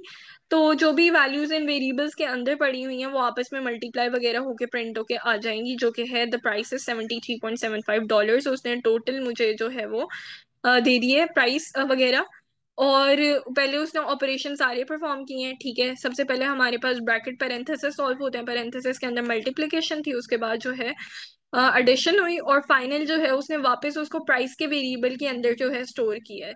तो इस तरह से जो है हमारे पास ये सारा आ जाएगा। ये पॉइंट क्लियर है? जी अब भी। अच्छा, ये एग्जांपल जो है हम लोग कंडीशनल्स के साथ देखेंगे कि हम इफ एल्स स्टेटमेंट्स भी जो है प्लेस होल्डर्स के अंदर यानी कर्ली ब्रेसेस के अंदर परफॉर्म करवा सकते हैं। अभी इसको नहीं देखेंगे, परसों हम जो है वो कंडीशनल स्टेटमेंट स्टार्ट कर लेंगे तो तब देख लेंगे। अच्छा, एक और इंटरेस्टिंग चीज ये है कि हमारे पास पाइथन 3 के अंदर ये जो है कॉन्सेप्ट इंट्रोड्यूस हुआ था। यहाँ पर हम एक बिल्ट इन फंक्शन भी यूज कर सकते हैं जिसको हम डॉट फॉर्मेट मेथड बोलते हैं, ठीक है। ये भी जो है हमारे पास वो फॉर्मेटिंग के लिए एफिशिएंटली यूज होता है, लेकिन जो मुझे सबसे ज्यादा मजे का मेथड लगता है ना वो एफ स्ट्रिंग्स वाला ही लगता है, क्योंकि यहाँ पर बहुत ज्यादा इसमें कॉम्प्लेक्सिटी भी है। देखेंगे कि क्या कॉम्प्लेक्सिटी आपको थोड़ा मुश्किल भी लगेगा। तो ये आपकी चॉइस है कि आपने डॉट फॉर्मेट मेथड यूज करना है या फिर एफ स्ट्रिंग्स वाला यूज करना है। मेरी आपको यही रिकमेंडेशन है कि दोनों को यूज करें, दोनों पे प्रैक्टिस करें, तो आपको ना एक बार हाथ बैठ जाएगा। लेकिन फिर उसके बाद आप देख लीजिएगा कि आपको कौन सा इजी लगता है। Dot format method was introduced with Python 3 for handling complex string formatting more efficiently, ठीक है। Formatters work by putting in one or more replacement field and placeholder defined by a pair of curly braces, ठीक है। इसको देख लेते हैं कि ये क्या चीज़ है हमारे पास।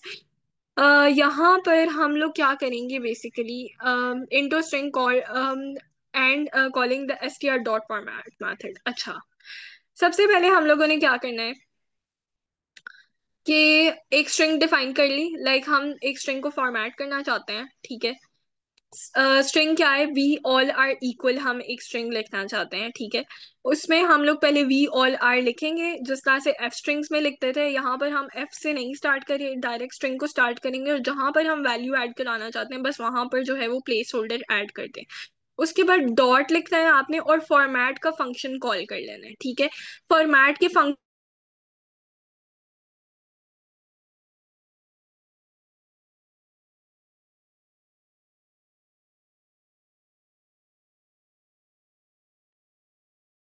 अब भी जी आपकी आवाज नहीं आ रही।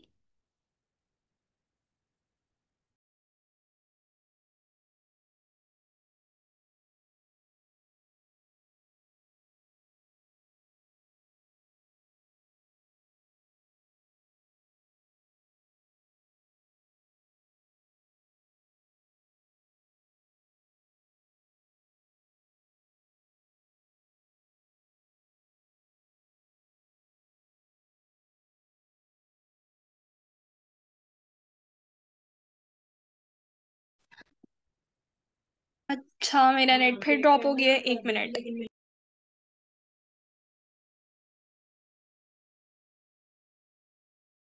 अच्छा, मेरी आवाज कहाँ पर ड्रॉप हुई थी, मैं वहीं से स्टार्ट करूंगी कि क्योंकि ये कॉन्सेप्ट थोड़ा ना टफ है। आप ये बता रहे थे फिर हम डॉट फॉर्मेट लिखेंगे उसके बाद आवाज नहीं। अच्छा, उसके बाद जो भी हम वैल्यू या वेरिएबल जिसको हम प्लेस होल्डर के अंदर प्लेस करना चाहते हैं वो पास करेंगे। यहाँ पर तो हम एक स्ट्रिंग वाली वैल्यू पास करना चाहते हैं, तो हम उसको सिंगल कोटेशन मार्क के अंदर क्लोज करेंगे, ठीक है। तो ये मेरे पास प्रिंट होके आ जाएगी, वो वी ऑल आर इक्वल। लेकिन अगर फॉर एग्जाम्पल मैं कहती हूँ कि मैं प्रिंट करवाना चाहती हूँ, 1 मिनट, मैं यहाँ पर एक न्यू स्टेटमेंट लिखती हूँ, उसके बाद आपको एक्सप्लेन।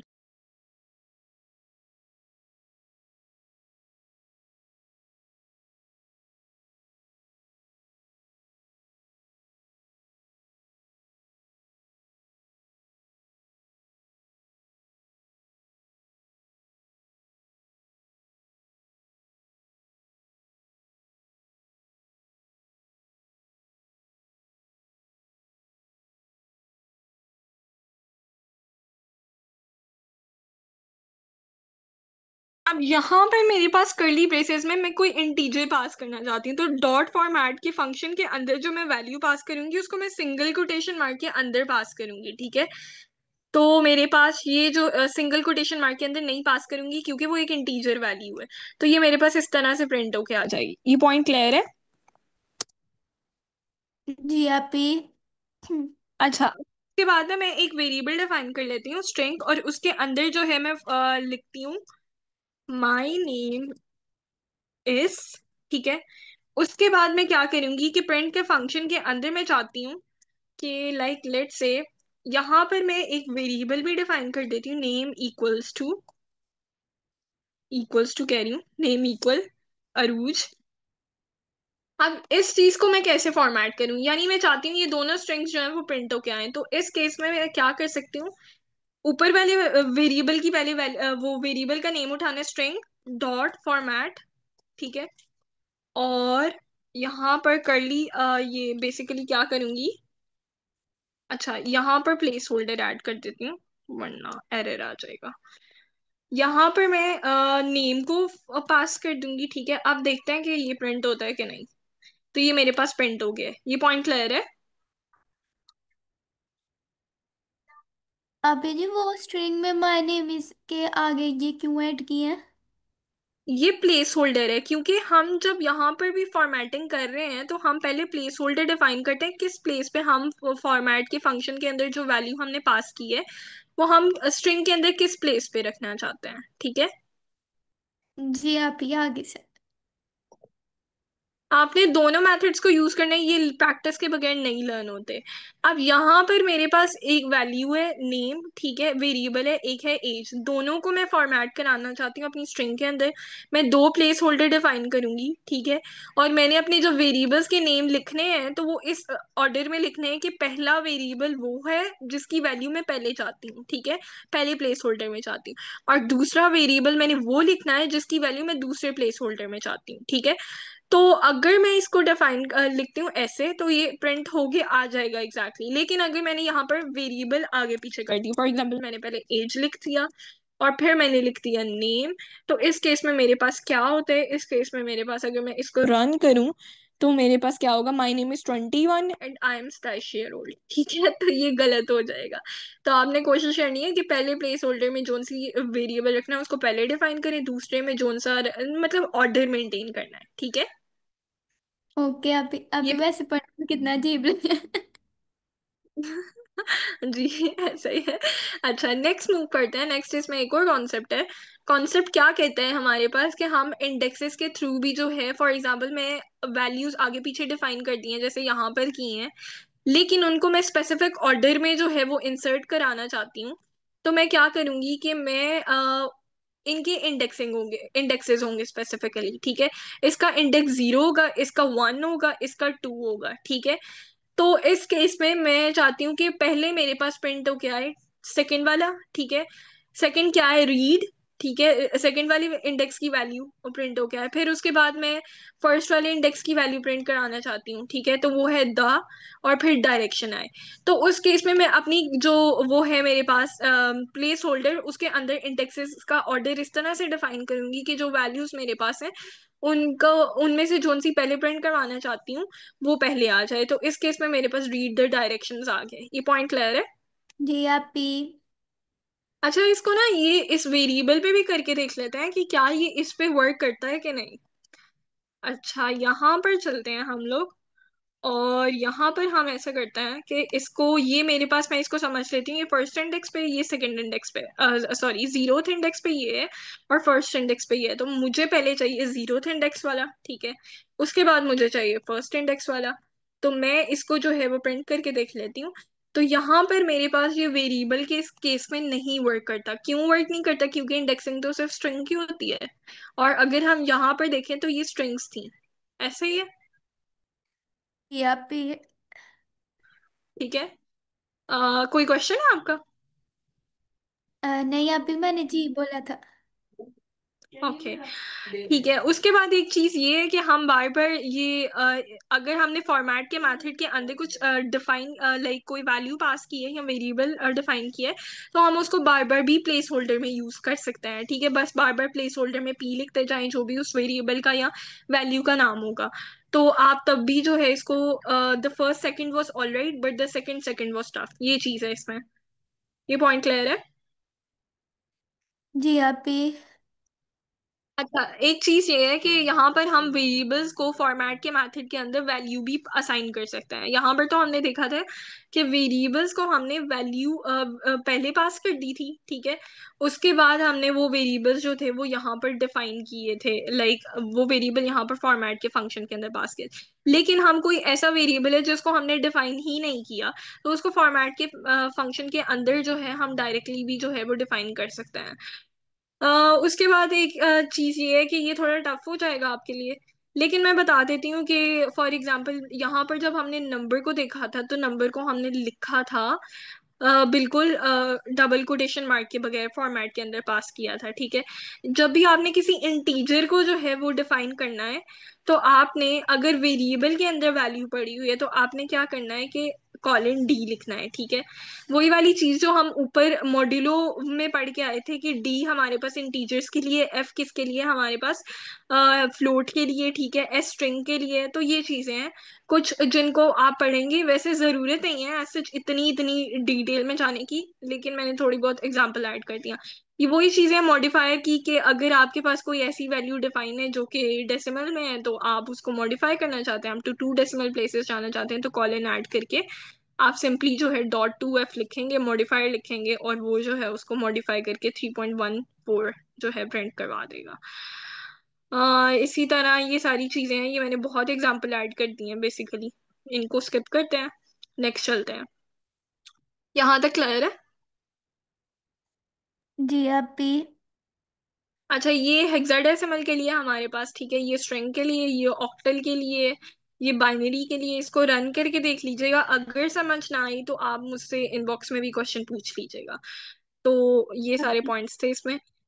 बाकी ये है कि इतना डिटेल में फॉर्मेट के फंक्शन को जाने की जरूरत नहीं है, एफ स्ट्रिंग से भी काम चल जाएगा। जब एफ स्ट्रिंग्स वाली आसानी है तो फिर इतनी मुश्किल में क्यों पड़े। और बाकी ये फॉर्मेट मेथड का बस आपको पता होना चाहिए। उसके बाद चलते हैं स्लाइसिंग वाले कॉन्सेप्ट पे। स्लाइसिंग वाले वर्ड को देख के आपको क्या लगता है?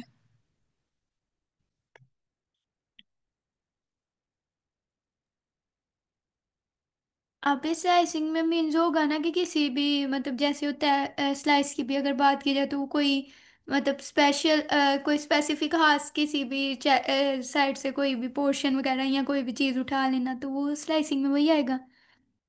जी, इसको मैं एक्सप्लेन करती हूँ। एक मेरे पास एप्पल है, ठीक है, उसका एक टुकड़ा चाहिए मुझे। तो वो है तो पूरा एप्पल है, ठीक है, उसमें से एक स्पेसिफिक टुकड़ा क्या है, स्लाइस है। सिंपली हमारे पास जब हम सीक्वेंस की डेटा टाइप्स की बात करते हैं, स्ट्रिंग्स की, लिस्ट की, टपल्स की, जिनके पास इंडेक्सेस हैं, तो उसमें हमारे पास एक स्ट्रिंग है पूरी, उसमें से मुझे एक स्पेसिफिक टुकड़ा चाहिए उस स्ट्रिंग का। तो मैं क्या कौन सा कॉन्सेप्ट यूज कर सकती हूँ, स्लाइसिंग का कॉन्सेप्ट यूज कर सकती हूँ। और सबसे ज्यादा इंपॉर्टेंट पाइथन के अंदर जो कॉन्सेप्ट ही है, एक ये है कि इम्यूटेबिलिटी ऑफ स्ट्रिंग, कि स्ट्रिंग्स को हम चेंज नहीं कर सकते। सेकंड क्या है, स्लाइसिंग है। जब भी हम लोग इंटरव्यूज के लिए जाते हैं तो स्लाइसिंग वाला सवाल तो ऐसा है जो कि स्ट्रिंग्स में से पूछा जा सकता है, और ये डिफरेंट भी बनाता है हमें हमारी स्ट्रिंग्स को as compare to C plus plus की स्ट्रिंग्स, ठीक है। तो यहाँ पर देख लेते हैं कि स्लाइसिंग क्या है। और स्लाइसिंग में आपको इंटरेस्टिंग चीज बताऊं, जब आप वेब डिजाइनिंग करते हैं, वेब डेवलपमेंट करते हैं, तो उसमें जावास्क्रिप्ट में भी यूज होती है। अब क्वेश्चन ये है कि हमें एक स्ट्रिंग का स्पेसिफिक टुकड़ा क्यों चाहिए। पाइथन को हम यूज करते हैं डेटा एनालिसिस के लिए, ठीक है। डेटा के ऊपर जो है हम क्लीनिंग करते हैं, उसके बाद हम क्या करते हैं, डेटा के ऊपर जो है वो मॉड मीन मीडियन वगैरह लगा के डिफरेंट रिजल्ट्स जो है वो निकालते हैं डेटा से। हो सकता है कभी कभार हमें सारा डेटा ना चाहिए हो, स्पेसिफिक पीस ऑफ डेटा चाहिए हो, ठीक है। मतलब फॉर एग्जांपल, मेरे पास इतना डेटा पड़ा है, मुझे उसमें से इतने डेटा की जरूरत है, ठीक है, सारा डेटा ना चाहिए हो, तो वहां पर हम स्लाइसिंग का कॉन्सेप्ट यूज करते हैं। तो ये चीज आपने याद रखनी है। ये पॉइंट क्लियर है। जी आप ही। तो रियल वर्ल्ड में भी हमने देख लिया कि स्लाइसिंग क्यों जरूरी है। अब देख लेते हैं इसकी definition. Slicing in Python means extracting a specific portion. Indexing में तो ये था कि एक कैरेक्टर को हम एक्सेस कर सकते थे, ठीक है, दो को तो नहीं हम कर सकते थे, तीन को इकट्ठे नहीं कर सकते थे, चार को नहीं कर सकते थे, ठीक है। वहां पर सिंगल कैरेक्टर को, यहाँ पर हम लोगों को अगर एक से ज्यादा कैरेक्टर्स चाहिए तो हम उनको एक्सट्रैक्ट करने के लिए क्या यूज करते हैं, स्लाइसिंग का कॉन्सेप्ट यूज करते हैं। और हम एक स्ट्रिंग है, फॉर एग्जांपल आपने सबसेट पढ़े हैं मैथ्स के अंदर, जी आप ही। क्या होते हैं। अभी में अगर ए और बी मतलब हमारे पास दो सेट है ना, तो ए सब सेट ऑफ बी तब होता है जब उसके ए के सारे एलिमेंट बी के अंदर प्रेजेंट हो। हाँ, ए बी का सबसेट तभी होता है जब ए के सारे एलिमेंट्स जो है बी के अंदर प्रेजेंट हो। फॉर एग्जांपल मैं यहाँ पर एग्जांपल बी दे देती हूँ। टेक्स्ट स्टार्ट कर लेते हैं, टेक्स्ट से ज्यादा आसानी हो जाएगी। ए इक्वल्स टू, मेरे पास एक सेट है 1 2 3, और बी, इसको इनक्लोज कर लेते हैं। बी है मेरे पास एक सेट, ठीक है, इसमें मेरे पास है 1 2 और 3 को ले लेते हैं। अब अगर मैं इसको वेन डायग्राम के थ्रू विजुअलाइज करूं, पहले देख लेते हैं कि ए के सारे जो एलिमेंट हैं, फॉर एग्जांपल 2 और 3, जो सॉरी बी के सारे जो एलिमेंट्स हैं वो ए के अंदर प्रेजेंट हैं। तो बी क्या है, ए का सबसेट है। अब इसको वेन डायग्राम के थ्रू अगर हम विजुअलाइज करें तो वेन डायग्राम क्या कहती है कि एक हमारे पास सेट था ए, बड़ा सेट, ठीक है, उसमें से एक स्पेसिफिक पोर्शन जो था वो बी सबसेट का था। बी के सारे जो एलिमेंट्स थे वो ए के अंदर प्रेजेंट थे। तो बी क्या है, सबसेट है ए का। इसी तरह स्ट्रिंग अगर है हमारे पास तो उसका एक स्पेसिफिक पोर्शन या टुकड़ा जो होगा हमारे पास वो क्या कहलाएगा, सब स्ट्रिंग कहलाएगा। कोई लिस्ट है, उसका स्पेसिफिक पोर्शन क्या कहलाएगा, सब लिस्ट कहलाएगा, ठीक है। कोई टपल है तो टपल का स्पेसिफिक पोर्शन हम चाहते हैं तो वो क्या कहलाएगा, सब टपल कहलाएगा। ये चीजें हैं सारी। और ये पॉइंट मैं आपको ऑलरेडी बता चुकी हूँ कि it allows you to access the range of element. यहाँ पर आप सिंगल एलिमेंट को एक्सेस नहीं कर रहे, सिंगल एलिमेंट के लिए तो इंडेक्सिंग वाला कॉन्सेप्ट था, लेकिन यहाँ पर हम रेंज को एक्सेस कर रहे हैं। ये पॉइंट क्लियर है आपको। जी आप ही। चले अब नेक्स्ट मूव करते हैं, सिंटैक्स देख लेते हैं। सबसे पहले ये इस पॉइंट को अभी जो है ना, अभी के लिए इग्नोर करें। यहाँ पर हमारे पास वेरिएबल का नेम होगा, ठीक है, जो भी वेरिएबल के अंदर स्ट्रिंग पड़ी हुई है उसका नेम होगा। आगे हम इंडेक्स की तरह ही जो है इसके अंदर स्क्वायर ब्रैकेट्स लगाएंगे, और एक हमारे पास होगा स्टार्ट वाला इंडेक्स, एक एंड वाला इंडेक्स होगा, और एक स्टेप वाला इंडेक्स होगा, ठीक है। स्टार्ट वाले इंडेक्स क्या इंडिकेट करता है कि स्लाइसिंग हमने कौन से पोर्शन से शुरू करनी है, ठीक है। और एंड वाले इंडेक्स क्या इंडिकेट करता है कि स्लाइसिंग कहाँ पर स्टॉप करनी है। और स्टेप क्या इंडिकेट करता है, फॉर एग्जाम्पल मेरे पास एक स्ट्रिंग है, यहाँ पर मैं टेक्स्ट के अंदर लिख लेती हूँ। एक स्ट्रिंग है ए इक्वल्स टू HELL O, और वर्ड लिख लेते हैं, ठीक है। अब मैं चाहती हूँ मेरे पास यहाँ पर ये सारे कॉन्टिन्यूसली प्रिंट ना हो, इनमें से ई प्रिंट हो जाए और एल प्रिंट हो जाए, ठीक है। तो मैं स्टेप ऐड कर दूंगी।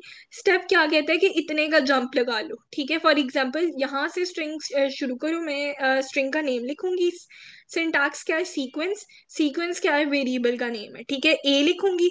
आगे जब स्टेप स्टार्ट करूंगी अपना, अभी के लिए स्टार्ट और एंड को स्किप करते हैं। तो स्टेप मैं कितने का लगाना चाहती हूँ, मैं स्टेप लगाना चाहती हूँ, एक जंप लगाना चाहती हूँ, तो मैं 1 लिख दूंगी, ठीक है। यानी ई और अगला एल प्रिंट हो जाए, लेकिन ये सेकंड वाला एल स्किप हो जाए। तो स्टेप क्या है मेरे पास, ये बेसिकली जंप है जो कि मैं लगाना चाहती हूँ, यानी किन किन एलिमेंट्स को, किन किन आइटम्स को मैं स्किप करना चाहती हूँ। ये पॉइंट क्लियर है। जी आप ये। अच्छा, ये जो इंक्लूडेड एक्सक्लूडेड है, ये इसको ऑप्शनल, ये सारी चीजें ना देख लेते हैं कि मतलब ये क्या चीजें हैं, अभी एग्जांपल में देखते हैं। सबसे पहले सिंपली स्टार्ट करते हैं। हमारे पास जो स्टेप वाला ऑप्शन है ना, वो ऑप्शनल है ये भी ऑप्शनल है। इसको ना ऐड करें इन दोनों को, स्टार्ट और एंड को, तो तब भी हमारा काम चलेगा। उन एग्जांपल्स को भी देख लेते हैं। सबसे पहले हम ना सिंपली स्टार्ट करेंगे। जो सिंपल स्लाइसिंग होती है ना, उसमें स्टेपिंग वगैरह इतनी ज्यादा मतलब डिफाइन नहीं होती, ऑप्शनल होती है। तो सबसे पहले हम स्टार्ट करेंगे, इसको मैं कर देती हूँ डिलीट। और लेट से मैं स्लाइसिंग करती हूँ अप टू 5th। तो आपको क्या लगता है कि इसका आउटपुट क्या आएगा? अभी इसका पाइथन कंप्लीट आएगा, 0 1 2 3 4 5। हाँ, क्योंकि इंडेक्स तो 0 से स्टार्ट हो रहा है और एन तक जा रहा है, जो कि 5th इंडेक्स पे। लेकिन देख लेते हैं कि क्या प्रिंट होके आता है। मेरे पास पाइथन कंप्लीट प्रिंट होके नहीं आया। मेरे पास क्या प्रिंट हो गया, पाइथन।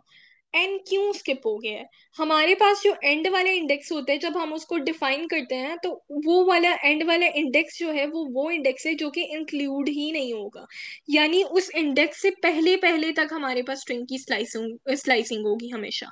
ये पॉइंट आपने याद रखना है, ठीक है। यहाँ पर जो एक्सक्लूडेड लिखा हुआ है ना, वो यही चीज है कि आपने जोन सा पोर्शन लेना है, ठीक है। उससे अगले वाला जो है ना इंडेक्स, हमेशा आपने लिखना है एंड में। ये पॉइंट क्लियर है? जी आप ये। एग्जाम्पल भी मैं आपको एक और करा देती हूँ ताकि आपको मजीद क्लियर हो जाए। यहाँ पर मैं एक वेरिएबल डिफाइन करती हूँ, नेम इक्वल्स टू अरूज, ठीक है। अरूज में कितने लेटर्स हैं, 1 2 3 4 5 लेटर है, यानी इंडेक्सिंग 0 से 4 है।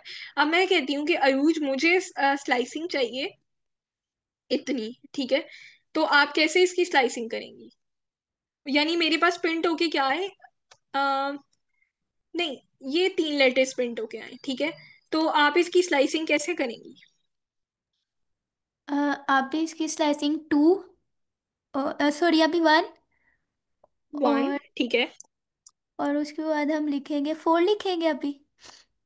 4 लिखेंगे, ठीक है। फोर्थ वाले इंडेक्स पे जे है, लेकिन जे तो एक्सक्लूड हो जाएगा ना, मतलब प्रिंट होके आएगा ही नहीं। तो हम जब करेंगे तो मेरे पास रू प्रिंट होके आ गया है। तो इसका मतलब यह है कि फोर्थ वाला इंडेक्स हमेशा एक्सक्लूड होगा इसमें से। ये पॉइंट याद रखना है। अच्छा, अब अगर मैं चाहती हूँ कि मेरे पास ये प्रिंट हो, लेकिन मैं चाहती हूँ कि मैं एंड तक जाऊं, तो एंड तक जाने के लिए क्या तरीका हो सकता है? एंड वाला इंडेक्स तो एक्सक्लूडेड है ना। अभी मैं यही पूछने लगी थी आप। हाँ, एक आपके जहन में आ रहा होगा कि हम ऐसा इंडेक्स लिख देते हैं जो कि यहाँ पर है ही नहीं है, ठीक है। यानी 0 से 4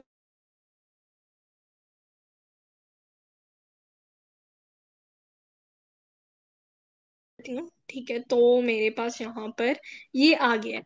लेकिन this is not the best method, ठीक है। क्योंकि हमने देखा था सिंगल इंडेक्सिंग में, अगर हम कोई ऐसा इंडेक्स एक्सेस करने की कोशिश करते हैं जो कि इंक्लूड ही नहीं है अंदर, तो वो आउट ऑफ रेंज चीज हो जाती है, ठीक है। और ये बेस्ट मेथड नहीं है। लेकिन यहाँ पर बेस्ट मेथड क्या है कि अगर हमने एंड तक जाना है, तो हम एंड वाला इंडेक्स इंक्लूड ही नहीं करेंगे। खाली स्टार्ट वाला इंडेक्स लिखेंगे जहां से स्टार्ट करना चाहते हैं, कॉलन लगाएंगे, और आगे जो है वो एंड वाला इंडेक्स लिखेंगे ही नहीं जहां तक हम जाना चाहते हैं। ये पॉइंट क्लियर है? जी आप भी। आपने जब भी यूज करना है, यही मेथड यूज करना है जो पहले वाला बताया। मैं यहाँ पर एग्जांपल ऐड कर देती हूँ, वो वाली भी, ठीक है। और साथ कमेंट्स भी ऐड कर देती हूँ कि आपने वो यूज नहीं करना। इसी को उठाते हैं, ताकि जब आप फर्दर कभी फ्यूचर में लेक्चर रिवाइज भी करें, तो आपने उसको जो है वो नहीं करना।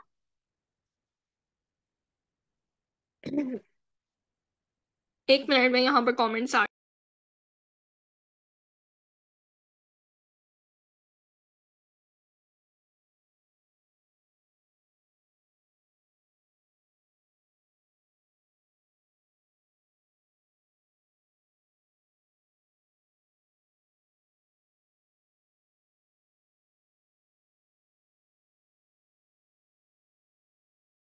ओके, उसके बाद हमारे पास ये वही चीज थी कि मतलब किस तरह से प्रिंटिंग होगी।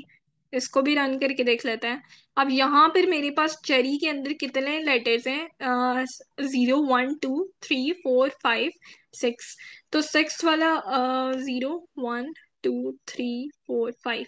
ठीक है, सिक्स पे आ रही है, स्पेस आ रही है, तो स्पेस आगे नहीं होगी। अगर मैं यहाँ पर इसको वो करूँ भी, सिलेक्ट भी, तो स्पेस कहीं पर सिलेक्ट नहीं हो रही। इसका मतलब ये है कि ये एक्सक्लूडेड है।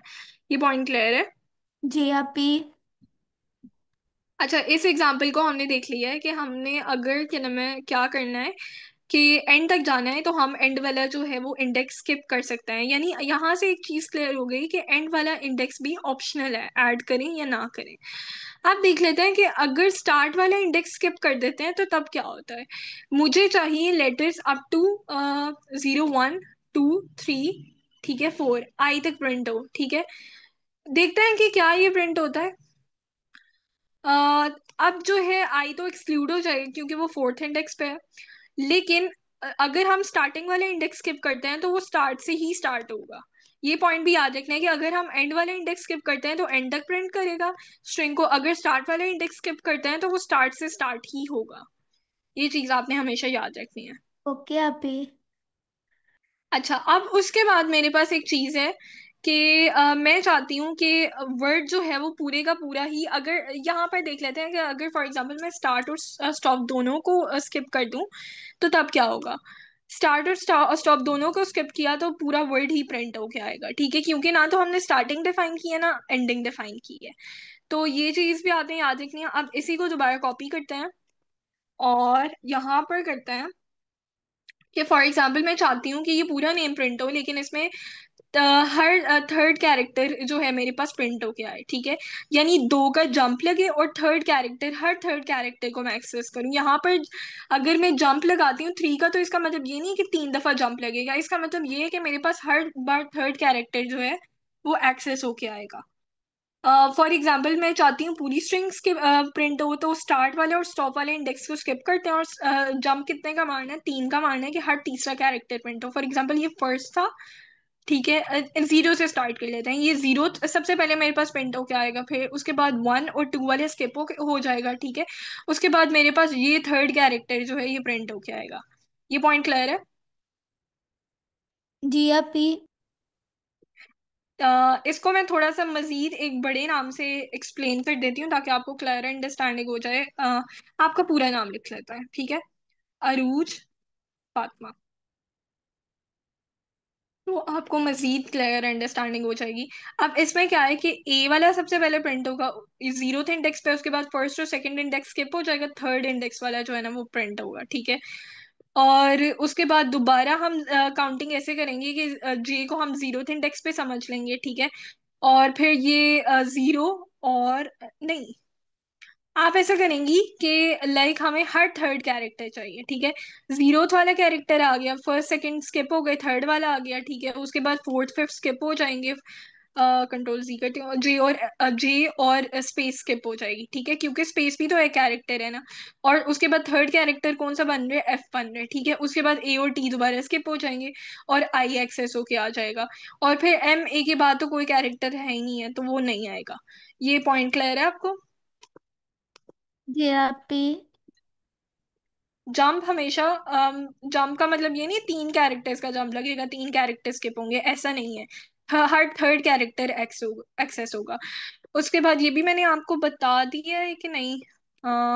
ये बताया मैंने आपको? अच्छा, फॉर एग्जाम्पल मैं स्टार्ट वाले इंडेक्स को भी स्किप कर देती हूँ, स्टॉप को भी स्किप कर देती हूँ और स्टेप को भी स्किप कर देती हूँ, तो उस केस में भी मेरे पास चेरी प्रिंट होके आ जाएगा, पूरे का पूरा वर्ड। जैसे मैंने यहाँ पर स्टार्ट और स्टॉप को स्किप किया था तो मेरे पास पूरा वर्ड प्रिंट हुआ था। इसी तरह मैं इस एग्जाम्पल को इसी सेल में डाल देती हूँ ताकि आप लोग जब लेक्चर को रिवाइज करो तो आप लोगों को याद रहे कि इन दोनों केसेस में आउटपुट सेम आएगा।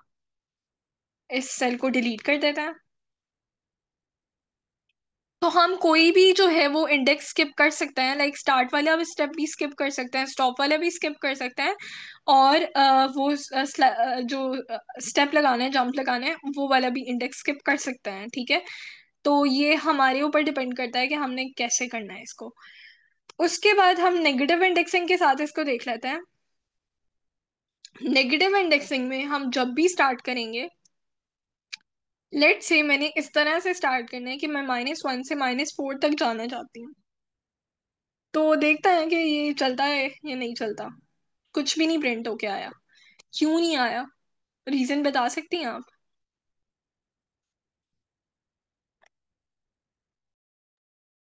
अभी जी माइनस वाला तो हमारे पास राइट टू लेफ्ट चलता था ना।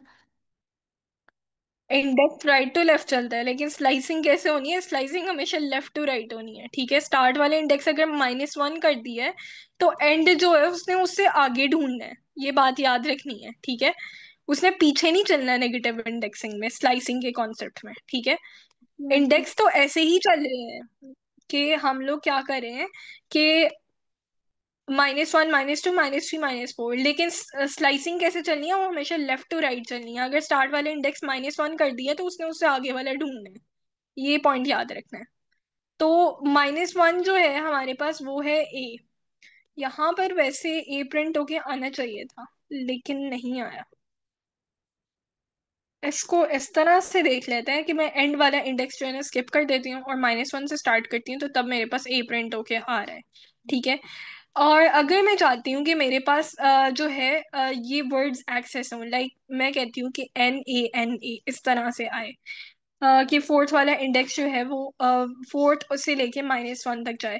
तो मैं क्या करूँगी कि सबसे पहले मैं जिसको अपना एंडिंग वाला इंडेक्स कंसिडर कर रही थी, -4, इसको लिखूंगी, और -1 तक जाऊंगी, जो कि मेरे पास -1 इंक्लूड नहीं होगा अंदर, क्योंकि वो एंडिंग वाला इंडेक्स है। तो कहाँ तक वर्ड प्रिंट होके आएगा? नैन तक प्रिंट होके आएगा। इसको रन करके देख लेते हैं। ये मेरे पास नैन आ गया, लेकिन अगर मैं नैना चाहूंगी तो मैं इसको कैसे प्रिंट करवाऊंगी अरूज?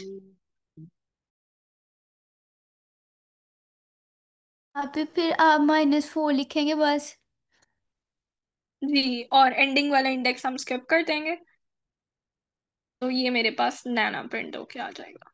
ये बात आपने याद रखनी है कि स्लाइसिंग हमेशा लेफ्ट टू राइट मूव करती है, बल्कि मैं यहाँ पर ऐड भी कर देती हूँ ताकि जब कशिश भी लेक्चर रिवाइज करें तो उनको याद रहे।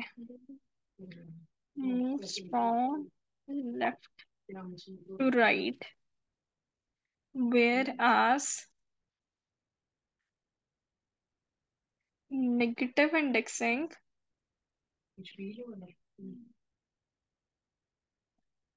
moves from right to left। अच्छा, अब नेक्स्ट मूव करते हैं। नेक्स्ट मैंने क्या किया, ये मैंने आपको बता दिया कि हम एंड वाला इंडेक्स स्किप कर सकते हैं। ये इसको रन करके देखा अगर, तो -1, -2, -3, -4, -5, ठीक है। ये -5 से स्टार्ट होगा और एंड तक जाएगा, क्योंकि हमने एंड वाले इंडेक्स को डिफाइन नहीं किया, और जब डिफाइन नहीं करते तो वो एंड तक जाता है, बिल्कुल।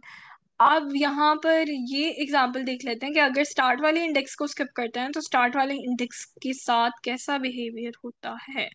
स्टार्ट, ये स्टार्ट से ही करेगा पूरी स्ट्रिंग को, ठीक है। लेकिन स्टॉप कहाँ पे होगा? -4 वाले इंडेक्स पे स्टॉप होगा, ठीक है। और -4 वाले इंडेक्स को इंक्लूड करेगा कि नहीं करेगा? अभी नहीं करेगा। हाँ, यहाँ पर देख लेते हैं -4 वाला इंडेक्स कौन सा बन रहा है। ये टी बन रहा है, ठीक है। तो टी क्या हमारे पास है? नहीं है।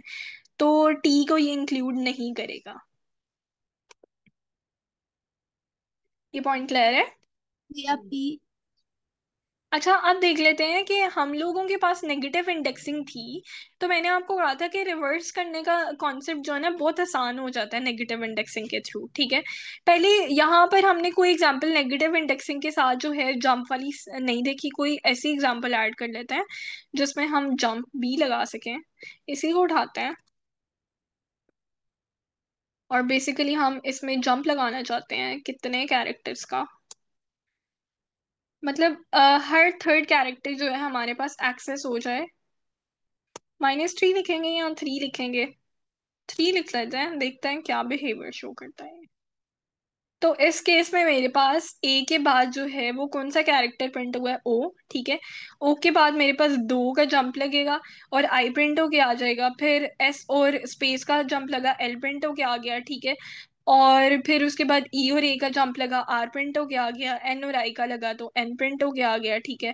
फिर जी और स्पेस का लगा तो पी प्रिंट होके आ गया, और अब तो हमने जाना था -4 तक, यानी -4 को एक्सक्लूड कर देना था जो कि टी तक था। तो यहाँ तक ये तो इतना प्रिंट हो गया, आगे जो हमने स्टेप रखा है वो पॉजिटिव रखा है। नेगेटिव स्टेप के साथ देख लेते हैं कि नेगेटिव स्टेप के केस में ये क्या हमारे पास बिहेवियर शो करता है। क्योंकि हम लोगों के पास एंडिंग इंडेक्स की क्या है, -4, तो हमने स्टेप भी ऐसा चलिए इसको देख लेते हैं क्या होता है हमारे पास। यहाँ पर मेरे पास कौन सा एन प्रिंट होके आ रहा है?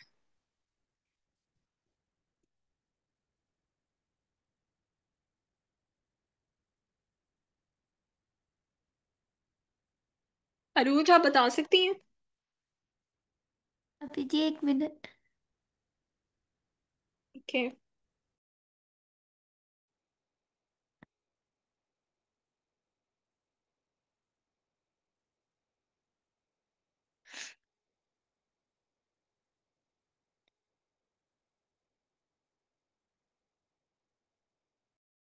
अभी जी जो लर्निंग का सेकंड वाला है ना, वो वाला। अच्छा, इसमें हम देख लेते हैं, यहाँ पर ये खत्म हो रहा है, फिर 1 2। अगर लर्निंग का एन तो प्रिंट होना ही नहीं था चाहिए, ठीक है। थर्ड, हमारे पास थर्ड कैरेक्टर प्रिंट होना चाहिए था। थर्ड कैरेक्टर तो यहाँ पर स्पेस बन रहा है अगर हम बैकवर्ड चलें, लेकिन यहाँ पर हम बैकवर्ड नहीं चलेंगे। अब यहाँ पर कैसे चल रहा है, स्ट्रिंग उल्टी चल रही है, ठीक है। यहाँ पर ये वाला एन जो है ना वो प्रिंट होके आ रहा है, टी को उसने इंक्लूड नहीं किया, ठीक है, क्योंकि टी एंडिंग इंडेक्स है। 1 2 ये 2 कैरेक्टर उसने लिए और ये वाला कैरेक्टर हमारे पास प्रिंट कराया है। ये आपको अभी थोड़ी समझ नहीं आ रही होगी, इसकी एक और एग्जांपल देख लेते हैं जो कि ज्यादा सिंपल है। उसके थ्रू आपको समझ आ जाएगी कि ये जंप कैसे लग रहा है। मेरे पास एक नेम है, मैं आपका ही नेम ले लेती हूँ, ठीक है, अरूज। मैं यहाँ पर एक इंडेक्सिंग जो है वो डिफाइन करती हूँ। ये ऊपर वाली कहानियों को ना भूल जाएं इसको, ठीक है। ये थोड़ा टफ लग रहा होगा, जब हम प्रैक्टिस करेंगे तो इसमें आप देखेंगे कि किस तरह से जो है चेंजिंग आ रही है। मैं स्टार्ट वाला इंडेक्स भी स्किप कर देती हूँ, एंड वाला इंडेक्स भी स्किप कर देती हूँ, ठीक है। और मैं जंप लगाना चाहती हूँ हर नेगेटिव इंडेक्सिंग के थ्रू जंप लगाना चाहती हूँ, लेकिन हर -1 वाला कैरेक्टर, यानी मेरे पास क्या हो कि अगर मैं -1 लिखती हूँ तो उस केस के अंदर मेरे पास सारे कैरेक्टर प्रिंट होके आएंगे। क्योंकि जंप क्या लग रहा है कि अगर हमने थर्ड वो देखा था कि जब हम लोगों ने -3 के साथ देखा था यहाँ पर कि थर्ड वाला जंप लगेगा तो 2 कैरेक्टर्स का जंप लग रहा था, ठीक है। इसी तरह अगर हम 2 कैरेक्टर्स का जंप लगाएंगे तो एक एक जंप लगेगा। यहाँ पर मैं -2 के साथ भी आपको करके दिखा देती हूँ, ठीक है, और -1 के साथ भी। जब हम -1 के साथ या 1 के साथ करते हैं तो किसी भी कैरेक्टर का जंप नहीं लगेगा। हर जो फर्स्ट कैरेक्टर है वो एक्सेस होगा। इसके बाद 0 के बाद फर्स्ट कैरेक्टर क्या है, आर है, ठीक है। इसके बाद कौन सा कैरेक्टर है, ओ है, ओ जे। जब नेगेटिव इंडेक्सिंग की बात करते हैं तो इसका आउटपुट आपको क्या लगता है कि क्या आएगा? स्टार्ट वाला इंडेक्स भी स्किप है, स्टॉप वाला भी स्किप है, ठीक है। तो जंप कितने का लग रहा है, -1 और -2 का लग रहा है, तो कहाँ से जंप लगेगा? स्लाइसिंग तो मैंने कहा है कि होती है लेफ्ट टू राइट होती है, ठीक है। तो यहाँ पर कैसे स्लाइसिंग होगी? अभी ये -2 और -1 दोनों का जंप, मतलब ये। हाँ, -2 से आगे जो कैरेक्टर्स हैं उनका जंप, लाइक मतलब देखें यहाँ पर हमारे पास ये पूरी स्ट्रिंग आएगी स्टार्ट और स्टॉप में, ठीक है। -2 वाला इंडेक्स कहाँ पर आ रहा है? अभी ओ पे। ओ पे आ रहा है। हमने कहा स्लाइसिंग मूव करती है कहाँ से, लेफ्ट टू राइट, ठीक है। तो इसका मतलब है इससे आगे जो है वो एक कैरेक्टर स्किप कर दो -2 के केस में, और उससे अगला जो कैरेक्टर है जे उसको एक्सेस कर लो, ऐसे ही कहा है, जी जी। ठीक है। अब -1 को देख लेते हैं, स्टार्ट स्टॉप स्किप है, इसका मतलब है शुरू से शुरू करो, ठीक है। और हर -1 वाला कैरेक्टर यानी ए को भी एक्सेस कर लो, आर को भी, ओ को भी, ओ को भी, जे को भी। अब देख लेते हैं क्या हमारे पास ऐसे ही प्रिंटिंग होती है। चले मैं इसको रन करके दिखाती हूँ। प्रिंटिंग ऐसे नहीं हो रही, ठीक है। यहाँ पर क्या करते हैं, ये मैंने प्रिंट के फंक्शन के अंदर बेसिकली नहीं लिखा, तो उसने सिर्फ लास्ट वाला हमारे पास प्रिंट करके दिया है।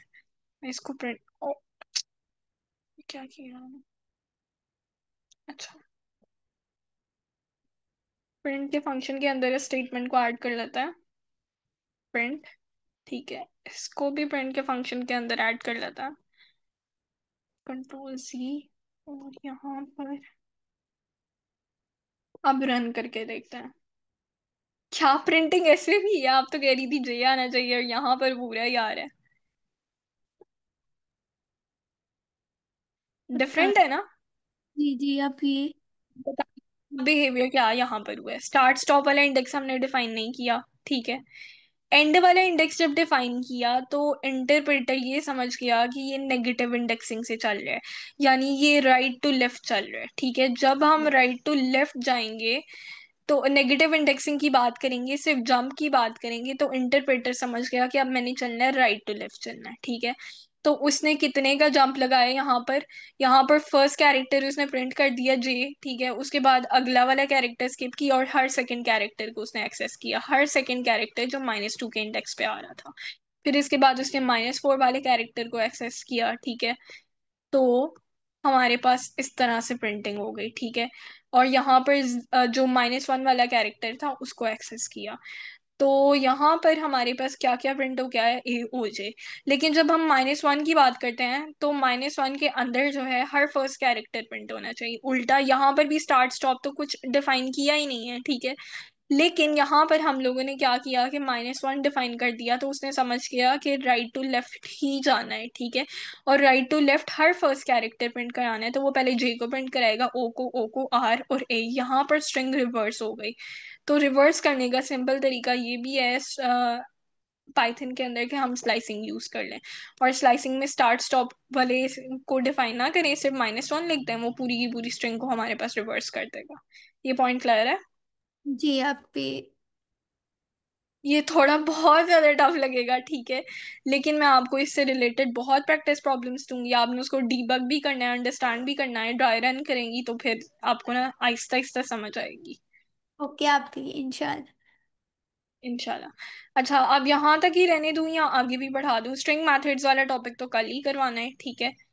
और ये अपडेटिंग वाला ऐसा करता है कि अपडेटिंग और इसके अलावा ना ऊपर भी ऑपरेशंस मैंने करवाने थे कुछ, जो कि मैंने आज ऐड किए थे, उनको मैं कल करवा दूंगी। और कल हम अपना इंशाल्लाह स्ट्रिंग्स वाला सारा टॉपिक जो है ना खत्म कर देंगे, ठीक है। जी ठीक है।